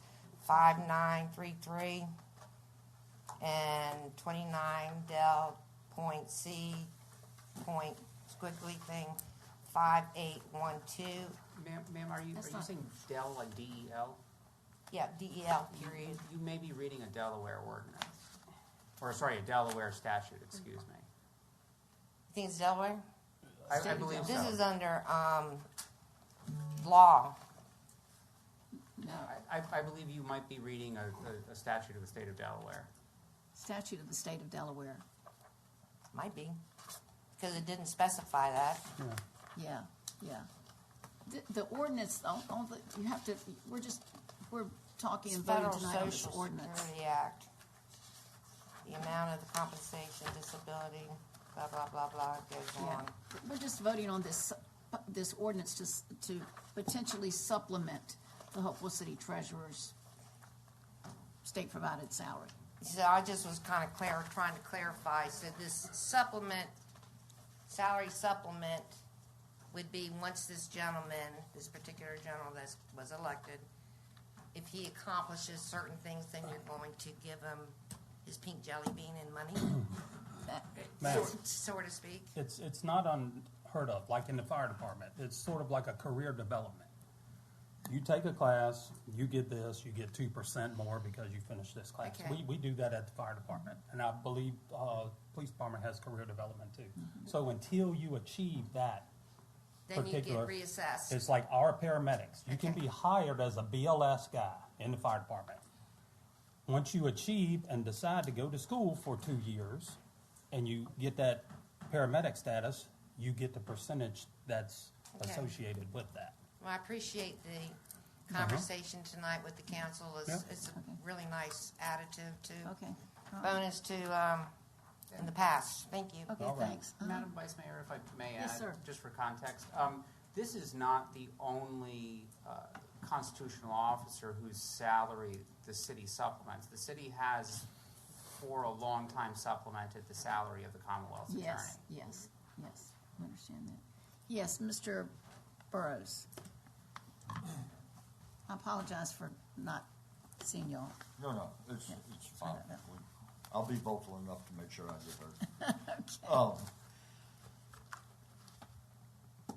I don't have a problem with a fair wage for a professional who's providing a service to our community. I have a problem with somebody who was elected under one pretense to the public and then chooses to change those pretenses either through advancement or hindrance. You choose to change those pretenses. The city of Hopewell's people elected their treasurer to serve at this certain pay rate, whatever that pay rate is. Again, I'm not a money guy. If that treasurer serves in his position well over the next 4 years and gets himself reelected, then at that point I would argue he's earned a pay raise. simply equipping yourself to do your job and meeting the bare minimum standard to do your job does not equate to a pay raise. You need to excel in your job to advance in your job. You need to do better than your predecessors to get paid more than them. I understand what y'all are saying, and that it seems reasonable that if he goes out and gets more educated, that he gets more money. But by being educated, by educating himself in that role, it only enables him to fulfill that role. After 4 years, if he gets reelected and he presents these certificates to the citizens of Hopewell and he gets reelected based off of that education and those certificates and that aptitude and so forth and so on, then at that point I would argue that those supplemental things should be paid out, because the city of Hopewell hired him as he came at this rate for these quote-unquote skills that he presented to the city of Hopewell at the time of his election. If he has more to present, that should be presented at the next election, and his pay should be commensurate at that point. Not at this point, and not halfway through his term when the citizens of Hopewell were promised one thing for this much money. That's just my opinion. That being said, I would like to take a moment, if I could, and thank the entire row of retired Hopewell police officers that have come out tonight for their past service both to our country and to our community here. So thank y'all. Thank you, Mr. Burris. Let me close the. Can I close? I need to close the public hearing so then we can talk, okay? All right. Go ahead and close because there's nobody else here. Okay. All right, let's go ahead and. This suggestion right here, when I saw it as a benefit to us by encouraging members of our community with these qualifications to run for office. Because if individuals have a group of following that can elect them, right, you can elect almost anybody that doesn't have the qualifications for the office of treasurer. Now, I think that we would miss out on a lot if we didn't have this incentive. But for individuals in the city who don't have it, do you have any idea how much it costs now to get a bachelor's degree in accounting or a master's degree in accounting? I mean, it costs a whole lot more than what's on this paper right here. Mm-hmm. So I'm hopeful that this paper right here can encourage individuals to take part in their city's doing, because otherwise we have what we have, or whoever we have up to doing what they're doing. So that's my thought on this right here. This is not bad for us. It's not going to hurt us if nobody comes up with a degree, right? If I was moving back to Hopewell myself, if I was 20 years younger, I would run for treasurer rather than anything else, because I got a BS degree in accounting, and I could start off pretty good. But but I am not one of the individuals that need to be pursuing these. I'm just saying this because I think this is not bad for us. It's just something that I hope will get individuals involved in what we're doing, educate themselves about what it is that need to be done, right? So that we can move our city along. I'd like to just echo that, what Councilor Harris is saying. It was to incentivize, because we can't say what qualifications that they have to have. They don't have to have any at all.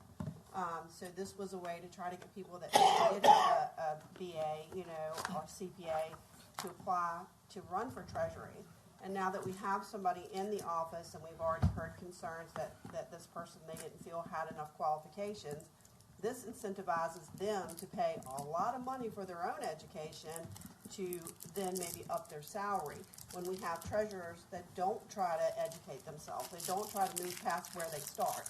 And so this was to incentivize that, so that we would have a more informed treasurer in there, somebody that was educated for that position. When we can't say what their qualifications have to be, this was kind of a way around that, to try to get that to happen.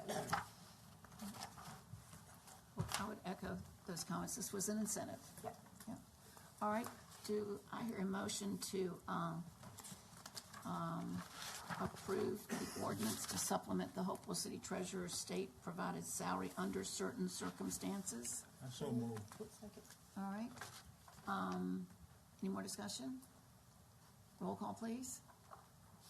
Counselor Harris? Yes. Counselor Ellis? Yes. Counselor Day? Yes. Counselor Foley? Yes. Vice Mayor Johnson? Yes. Motion passes 5-0. We're good. We have 5 this time. Okay, we're good. All right, thank you. Okay, moving along. A lot of public hearings. Stacy Jordan will be talking about the retiree health benefit update. Good evening again. We have our retiree health insurance update. So it was previously determined that the retiree health insurance reimbursement would have been phased out over a 2-year period, beginning in fiscal year 27. The fiscal year 26 budget was developed to include full funding for the retiree health benefits through the end of that fiscal year in preparation for a planned phase-out. However, following the recent discussions in alignment with Council's priorities, we understand that Council would like to reinstate the retiree health insurance reimbursement benefits beginning in 27 and continuing thereafter. This decision reflects the Council's ongoing commitment to supporting our retirees and recognizing their years of dedicated service. As a result, the upcoming budget development process will incorporate the funding to sustain these benefits beyond fiscal year 26. Terrific. Okay. Thank you. Thank you so much, Ray. Okay, thank you very much. Moving on to item number R7, resolution in support of establishing a South Central Transportation Authority. Anthony? Sure. This resolution began with a request from the Transportation Committee of the Crater Planning District Commission. The CPDC recommends that a transportation authority serving the same area that's served by the CPDC itself would have the potential to bring more improvement projects to the region and ultimately to improve transportation within Hopewell. Other localities, including Prince George County, have already signed on to this initiative. We're expecting a bill to be introduced in the General Assembly for the General Assembly's consideration of creating this authority. Okay. All right. Counselor? And Mr. J. Ellington is here if there are any detailed questions from... Mr. Ellington, did you want to speak on it? Just kind of tell folks a little bit about it. Vice Mayor, thank you for having me this evening. Sure. I've got a couple of things. You should have gotten the handouts. One, some talking points, and the other one was a little spreadsheet that had the proposal. It had the current transportation authorities in the state, and then a proposed transportation authority for our region. So when we think about transportation, we're a logistics hub in this area. So we move lots of stuff, and our roads need improvement every day. One of the things in the spreadsheet I have in there was we had not determined the new revenues that would be created by the Transportation Authority, and trying to divide those up between regional projects and local projects.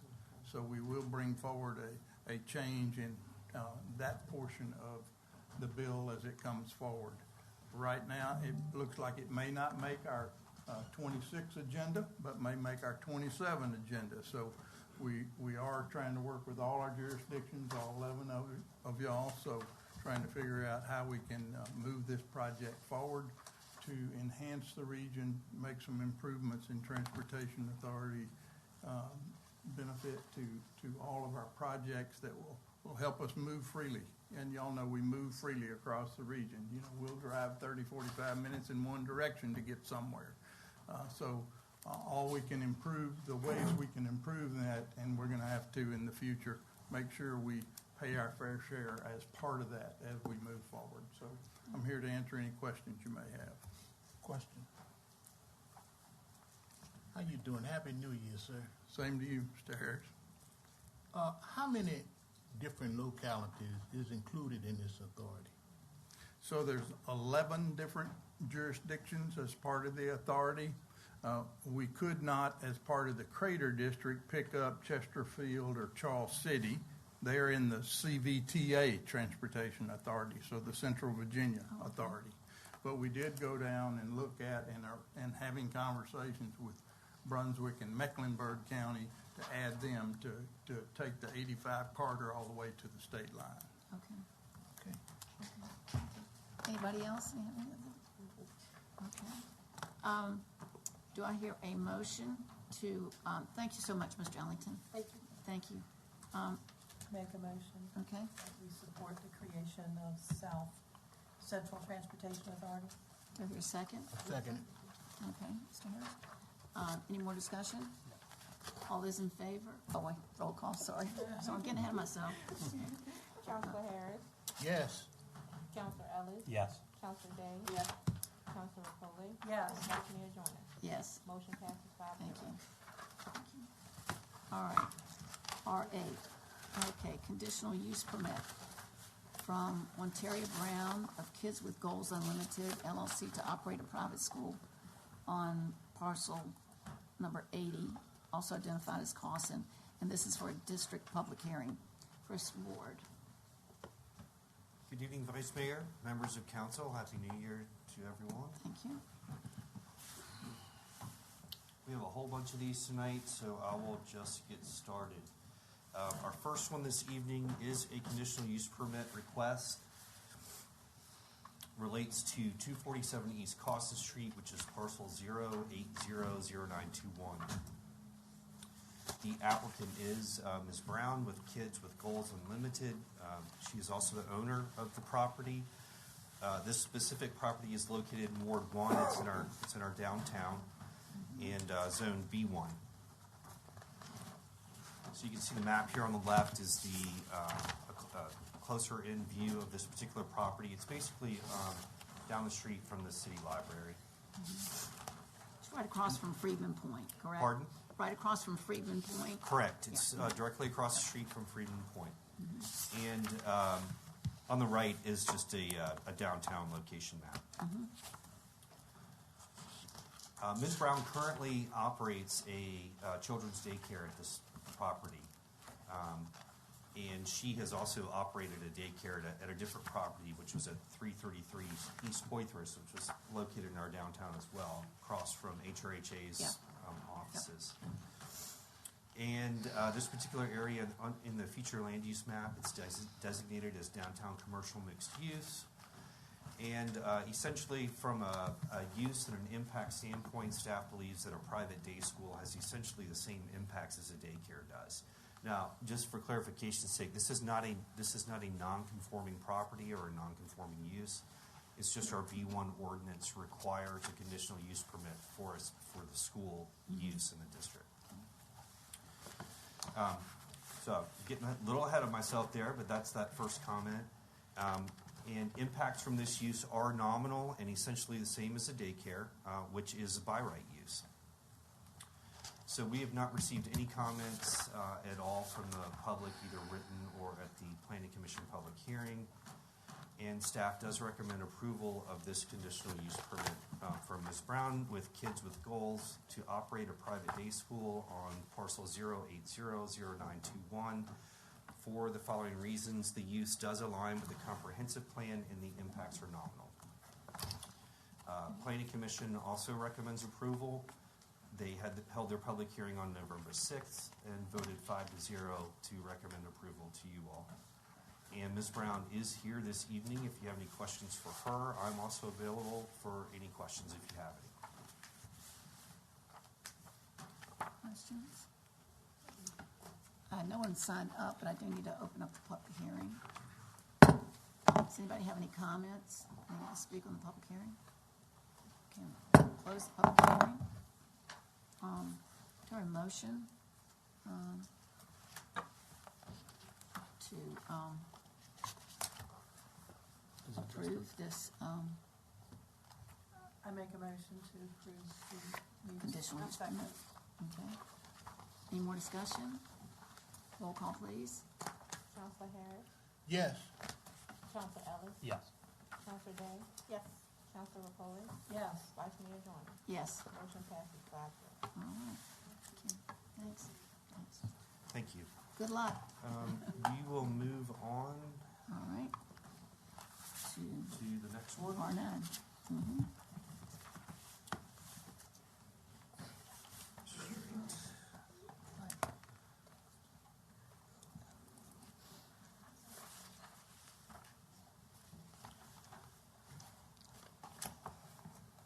So this evening, our second public hearing from a land use standpoint is also another conditional use permit request. This one is for a single-family dwelling on non-conforming lot, parcel is 0750120, located on Maryville Avenue. Again, this is your public hearing, the first reading. The applicant is Trek Properties LLC. The owner is Mr. Deal Powell, and this property is located in Ward 2, zoned R3. The minimum lot size for R3 is 50 feet wide and a minimum of 5,000 square feet. This particular parcel is 50 feet wide, but only 3,870 square feet, so the nonconformity is in the size. The applicant's proposing to construct a two-story single-family dwelling, 3-bedroom, 2-bath, 1,440 square foot home. You can see the floor plan here and some elevations here. The proposed dwelling is larger than the average single-family dwelling in that neighborhood, which is the average in that immediate area is 1,020 square feet. The applicant is proposing vinyl siding, which is common in the neighborhood, and of course will meet all R3 setbacks. Staff is recommending approval of this conditional use permit application with our standard conditions. 12-inch minimum eaves along all roof edges, 20% tree canopy, a driveway of asphalt or concrete, brick or stone foundation on all 4 sides, foundation plantings along the front, and that essentially the applicant will construct the house to be in substantial conformance with the plans that were presented to you this evening. Planning Commission voted 5-0 at their public hearing on November 6th to recommend approval. We've not received any public comment to date. And I'm available for any questions if you have any. I believe the applicant's here as well. Yep. Mr. Janoka is also here if you have any questions. Sir, do you have any questions before I open up the public Again, hearing? this is your first reading, so you can either, if it's a Yeah. 5-0, you can Yeah, do that, or right. at the second Let reading. me open up the public hearing. Is there anybody that wishes to speak? Close the public hearing. Do I hear a motion? Yeah. We have to wait for Counselor Harris to reach. Oh, he's good. Well, he'll be right. We'll wait. Yeah, we need 5. probably We need should 5 wait, people. yeah. Mhm. We need 5. All right.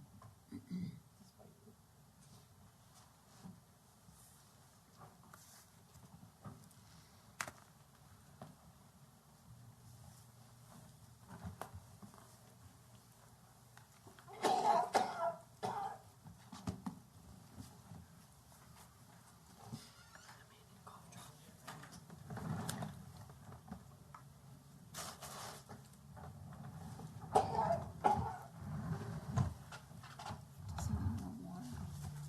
I think he's got plenty of water.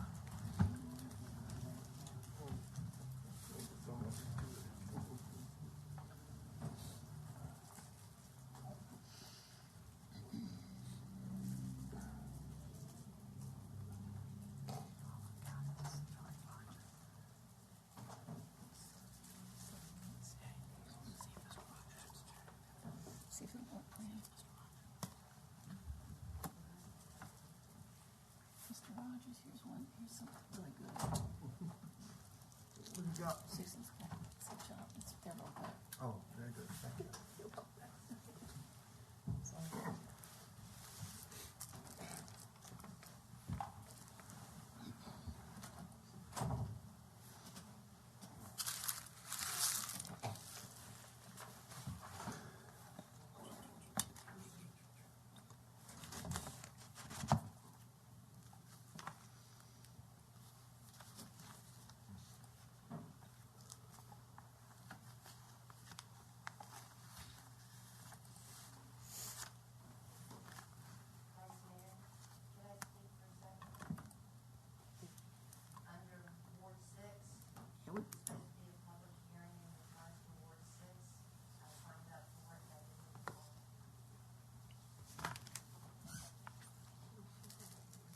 The very beginning.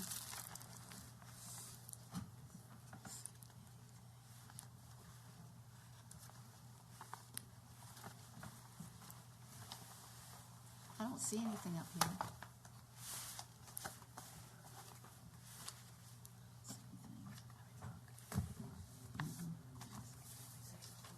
I don't see anything about Ward 6. Did you put anything out there about Ward 6? I don't think she put anything out there. No, there's nothing there.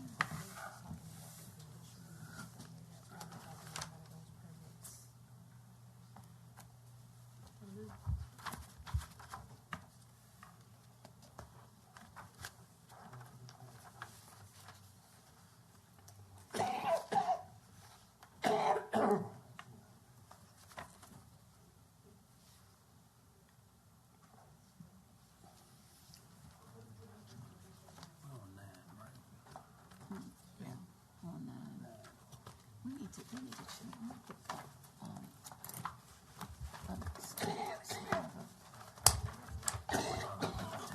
the tag, yeah. It's too hard to find them. We need to change those. Maybe they don't. It's there, it's there, it's nothing much to it, but. Is Mr. Harrison here?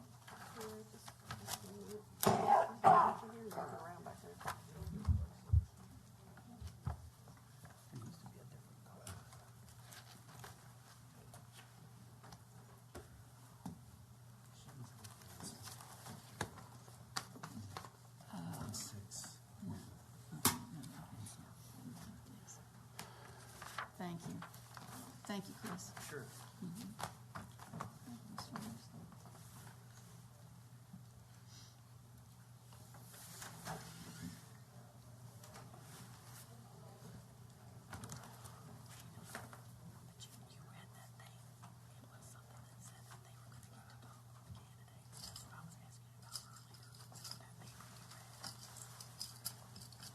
Yeah, but that was during regular community center. We wait on you. Okay, we're ready to possibly vote on, this, R8. R9. R9. R9. Can I make the motion? R9. Okay. Mr. Harrison, yeah.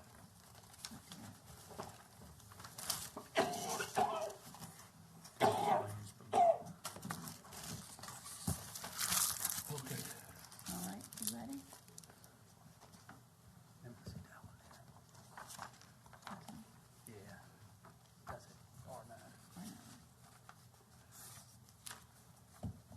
I don't want to get lost.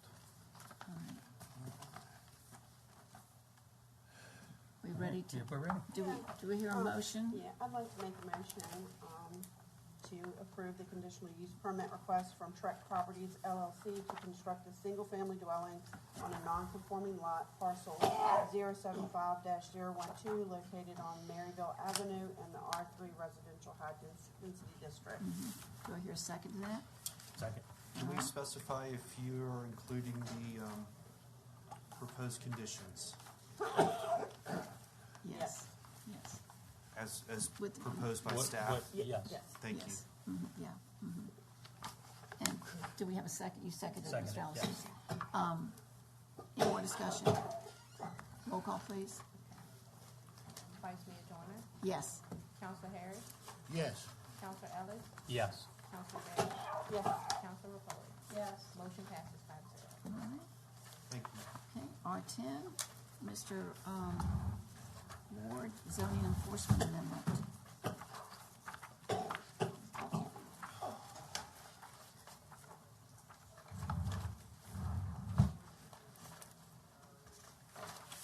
All right, so we're going to change it up a little bit. This is a zoning ordinance amendment request to amend Article 20, which is the violation and penalty section of the zoning ordinance. And that change is to add civil penalties. The applicant is the city of Hopewell. This was at the request of the city attorney in conjunction with staff in my department as well. This would affect, it would be citywide, and the section of the ordinance to be changed would be Article 20. The request is to add civil penalties. Currently, we just have criminal penalties for zoning violations in this section. This would add civil penalties. So the Planning Commission initiated this zoning ordinance amendment back at their October 2nd meeting. Currently, the existing ordinance only offers criminal penalties for zoning violations. If someone was to be taken to court and found guilty, they would have a criminal record for a zoning violation. It's pretty harsh. Civil penalties, which essentially are fines, would allow for a more efficient, fair, and flexible tool for zoning enforcement, and criminal prosecution will remain, it'll still remain as an option for whichever cases require it, but it's not the only option, as it currently is. This is, again, as I mentioned before, in conjunction with the city attorney, and he's not here at the moment, so if you have any questions for him, I'll try my best to answer. But staff does support the zoning ordinance amendment to add this option. It provides a less harsh option to obtain compliance, and it's a more efficient means to correct deficiencies. Planning Commission is recommending approval 5-0 at their public hearing on November 6th. We have not received any comments to date from the public. And again, I'm available for any questions if you have any, and Mr. Bissett if he returns. Does anyone have any questions? No question there. Do you have some questions, Council? No, I was just saying, I don't think it's, I think this is excellent. Yeah, yeah, I think so too. And I think we can, I know it says timing actions required, tentatively scheduled for January 13th. You know, we did not have the December meeting, but I believe we Right. can approve this tonight. This is your first if we have, reading. we With a can if we have supermajority, 5. You can approve it If we this have evening. 5. Okay, I'm going to open up the public hearing. Do you have anybody that wants to speak on this particular item?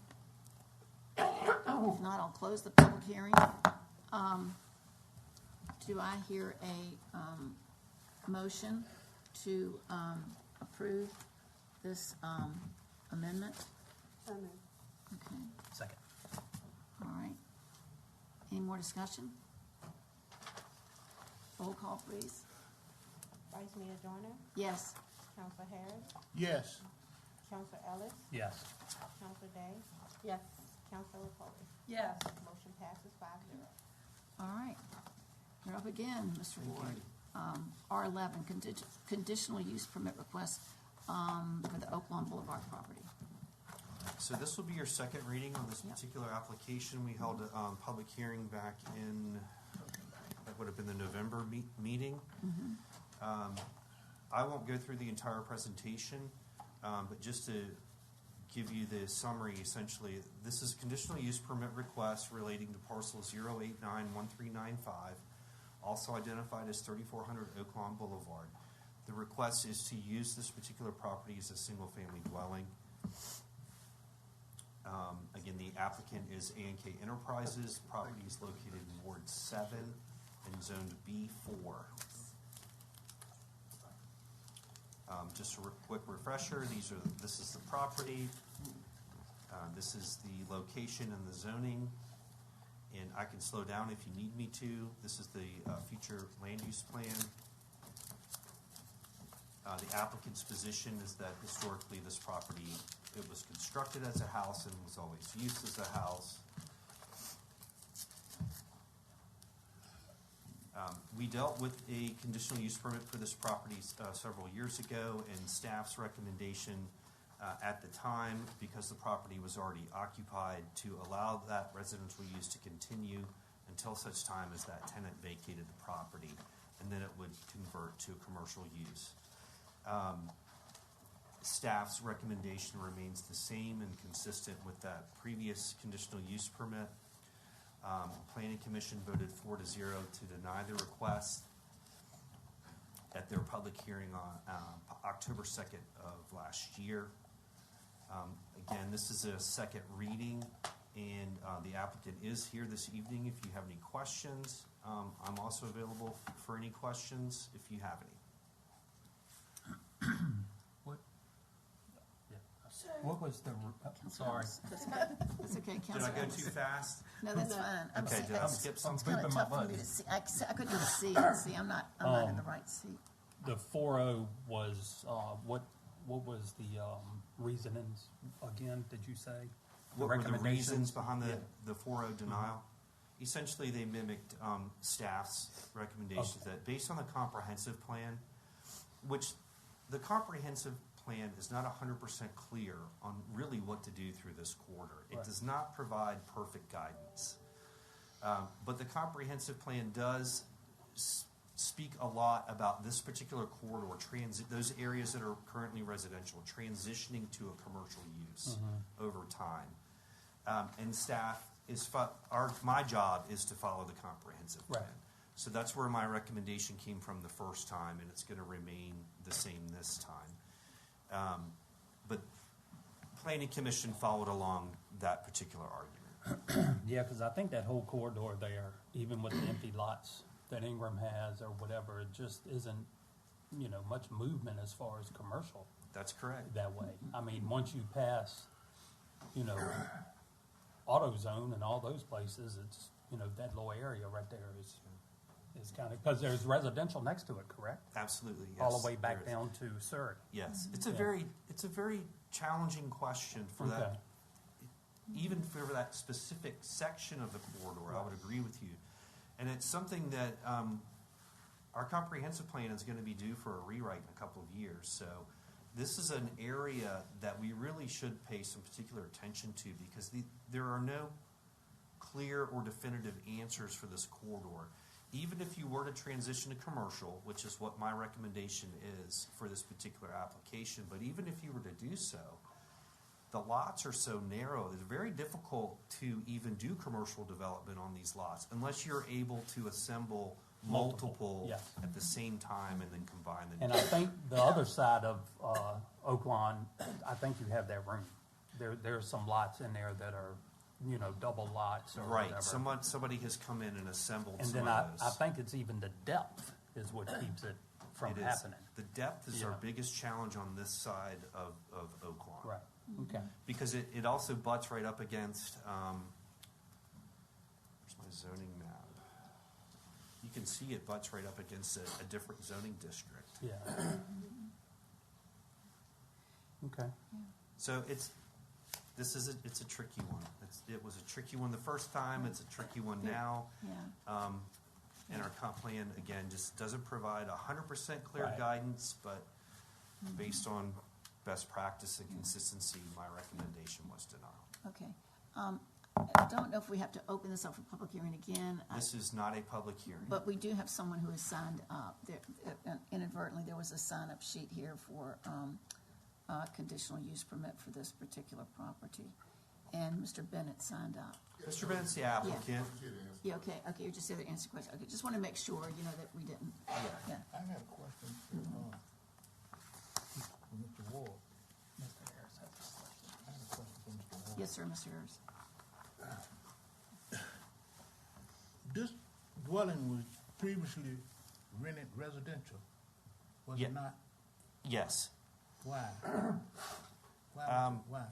So at one point, this property, and I think I have the timeline in the presentation somewhere, but I think it was in around 2019. We have, the property was used as commercial property, a sign shop. And our ordinance states that in this particular district in B4, once you transition to a commercial use, you have to obtain a conditional use permit to go back to a residential use. And so the owner at the time, which is different than the owner that's here tonight, rented the property without obtaining the conditional use permit. So it was already occupied by the time that property owner came to you all to approve the CUP. And at that time, staff's recommendation was, okay, somebody's already living there. I'm not going to be responsible to have someone forced out of their home. So the recommendation at the time for that CUP was to, okay, we'll approve the existing tenant, the existing residential use for as long as that tenant remains in the property. But then once that tenant leaves, it needs to go to commercial use. And that's what council approved at the time. For that owner, Pardon? for that particular owner. That's 3400 Oakon, yes, sir. Yeah, well, am I understanding that it's now a new owner? New owners, and it's vacant at this time. Mr. Bennett is the owner. There's Mr. the new Bennett is the owners. owner, right Okay, there. all right. Yeah. Who else wanted to speak? Councilor Foley? I mean, so if we don't allow residential, then is it the likelihood that the property just won't be occupied and be left vacant? There is a real possibility of that, yes. Because it would require, unless someone came in and used the existing structure, I mean, that's part of staff's argument, is that parking's a challenge through this corridor. Structures that are built originally for a residential use to convert to a commercial use can be extra challenging. But this property has already done that and does have room for parking in the rear, which made staff's recommendation for using it as commercial property a little bit easier. But I will say, Hopewell doesn't have a whole lot of commercial development pressure going on right now related to residential use pressures, which means we're having more demand for residential uses than commercial at this point. So there is a good likelihood it would sit vacant if it's not allowed to be used for residential use. I think it makes sense to have it residential.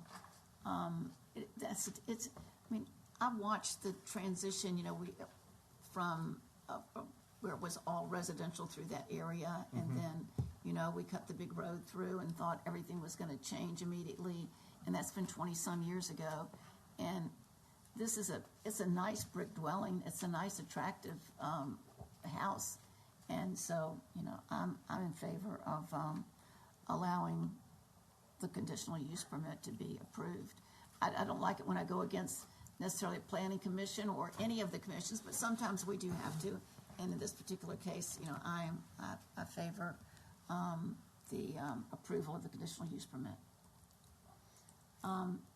Do I hear a motion to approve or deny? I make a motion that we allow it to be residential. Okay, do I hear a second to that? Second. All right, any more discussion? Roll call, please. Vice Mayor Joyner, Yes. Councilor Harris, Yes. Councilor Ellis, Yes. Councilor Day, Yes. Councilor Rapoli. Yes. Motion passes 5-0. Okay, Thank you. sure. Good luck with that. All right, we're almost there. Almost there. R12, Chris, you're still up. Yeah, one more for me. What's this one? So this one, this next one is also second reading, so you've held a public hearing on this one before. Conditional use permit, single-family dwelling on non-conforming lot parcel 0110875, also identified as 405 North 3.5 Avenue. The applicant is Kenry Cade Properties. This is located in Ward 1, so essentially it's right across, it's right adjacent to 3.5 Street Park. and it's zoned RO4. I won't go through this whole thing again. You may remember we had a discussion about these formerly being rooming houses, and that this particular parcel contained the southern end of this rooming house, which at one point was removed. The applicant's proposing to put a two-story, single-family, three-bedroom, 1.5 bath, 1,400 square foot property or structure here on this parcel. So it's a tall, kind of long and narrow. It'll slide right in. It is going to meet the setbacks. It's just slightly smaller than the average in this neighborhood. Vinyl siding, which is common. It will meet setbacks. We did not receive any public comment on either of the public hearings. It's our standard conditions that staff is recommending, but Planning Commission added an additional condition, and that was to push the structure back from the road to make room for a driveway, because currently this parcel is not narrow enough, or is not wide enough to have a driveway. And there is no alley, so it can't be entered from the rear either. And so, again, I apologize for my graphic abilities, but this is somewhat of, it's not to scale, but this is an idea of what this would look like if we were to put a driveway. And Planning Commission specified a 2-car side-by-side. So the driveway here would be in the front, and the house would have to push back and sit back farther than the setback permits. I don't love that. So that is Planning Commission's added recommendation onto staff's regular conditions.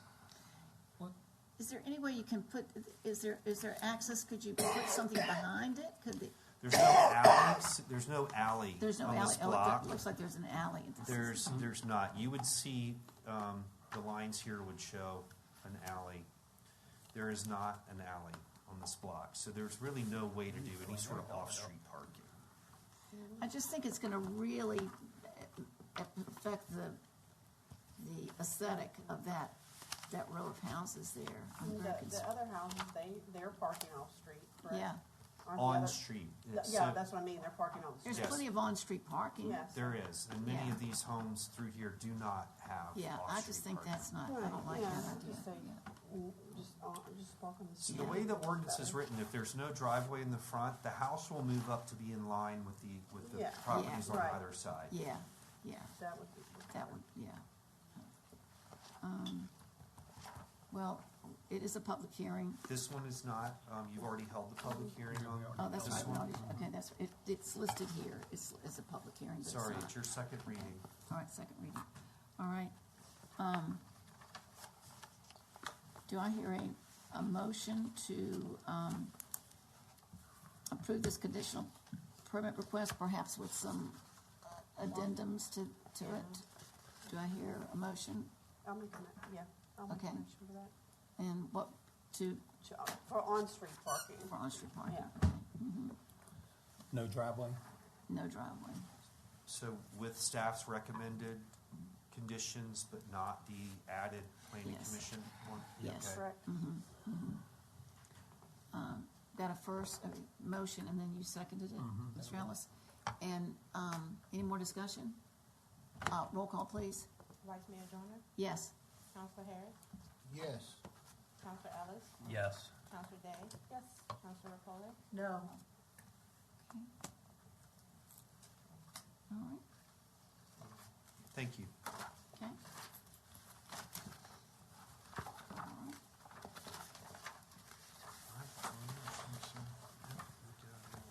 Okay. Mr. Bennett.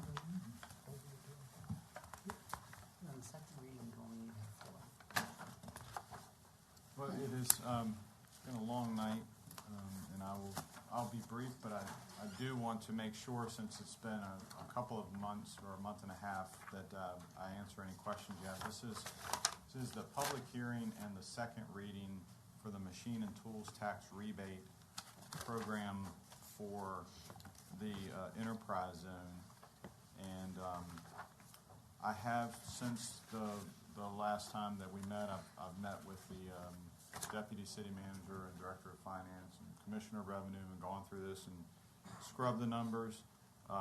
Essentially, what we're doing is modifying the current program where we would give 90% rebate over 3 years. We're taking that and reducing that to 80% rebate paid out in just one single year. This would be phased in. Essentially, if you'll notice here at the bottom of this page, we're going to continue any projects that were completed by January 1st of this year would be under the old enterprise zone program. So they're going to keep getting 90%, 90%, 90% for 3 years. But this next year coming up, there would be a one-time 80% rebate for projects moving forward until the enterprise zone project phases out in 2029, unless the Commonwealth of Virginia chooses to update it and change it.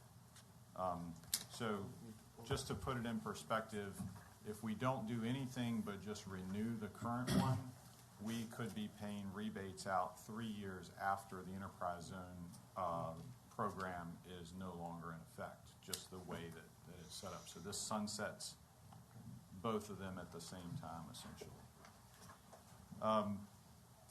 The industries, I've talked to Evonik, I've talked to Advan 6, and I've talked to Ashland. All of them are in agreement with this, and it will help them not waiting 3 years to get the rebate and the 80% on the first year. They like that from the standpoint of recovering quickly their investment.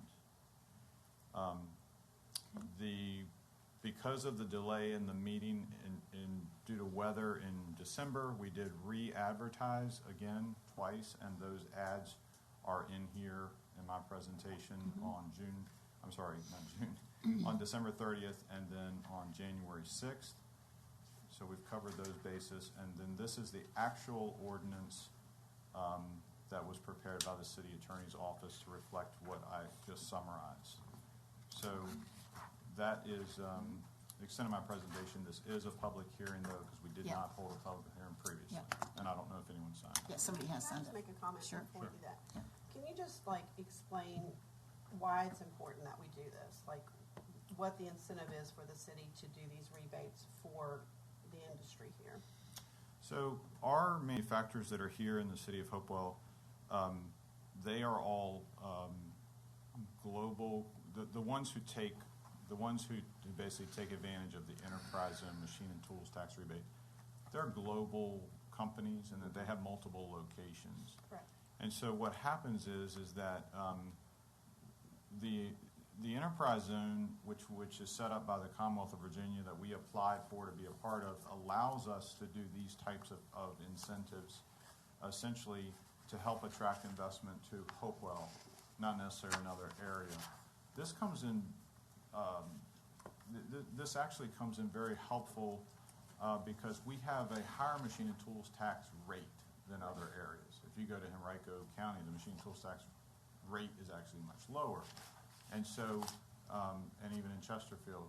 So what this does is it helps basically say, okay, your rate is higher, but with this new investment, and this rebate is only for new qualifying investment that's done.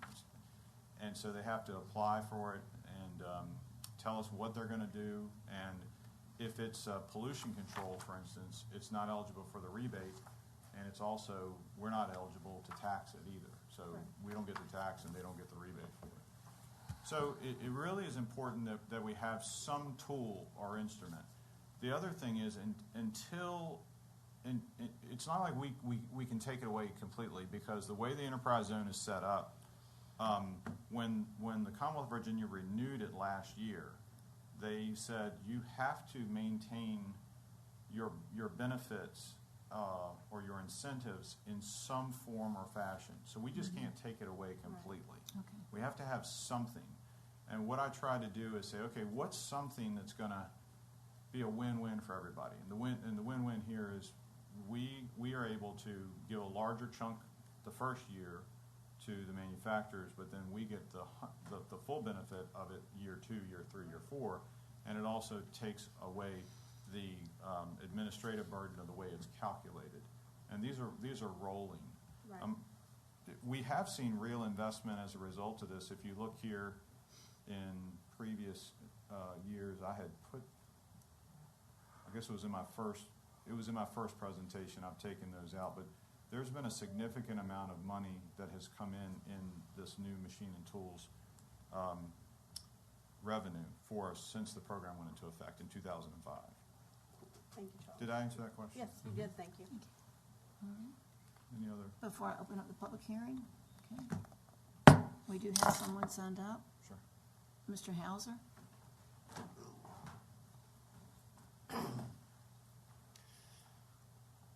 This city was built by industry many, many, many years ago. Well, many, many years ago, industry used to support this city. Now, most of the money the industry pays out goes outside of the city. So it's not supporting the residents anymore. Why can't I get 80% of my taxes back on my property? Why can't I get 80% of my taxes back on my personal property? Don't nobody give me no taxes back. I just take a tax beating, I pull my bootstrings tight, and I march on. Well, guess what? When industry does that, they can call it a tax write-off if they take a beating. You know, I'm sorry, but industry is as much of this community as the residents. And the residents keep getting pumped for tax, for more tax, and prices going up. Guess what? They're part of this community. Their taxes need to go up too. Thank you. Thank you, Mr. Hauser. All right. Is there any more discussion? All right, we have to act on I have a this. question. Yes, sir. Charles, Yes. I've gotten some notice from the Commission of Revenue that there probably should be further conversation on this proposal. So, Stacy, you were just sharing something with me. Yeah, something that Nelson just shared, something that Nelson just shared with me. I think we might, don't vote tonight if possible. That's and great. Let's have another conversation with the Commissioner of Revenue based off of what I was just. I think that sounds good. Okay. That sounds good. All right. Okay. All right, well, So see would no- I need to advertise for another public hearing? No, this is No, the just public hearing. Third reading. Okay. I think we've gone through it. Do I hear a motion to adjourn? All right.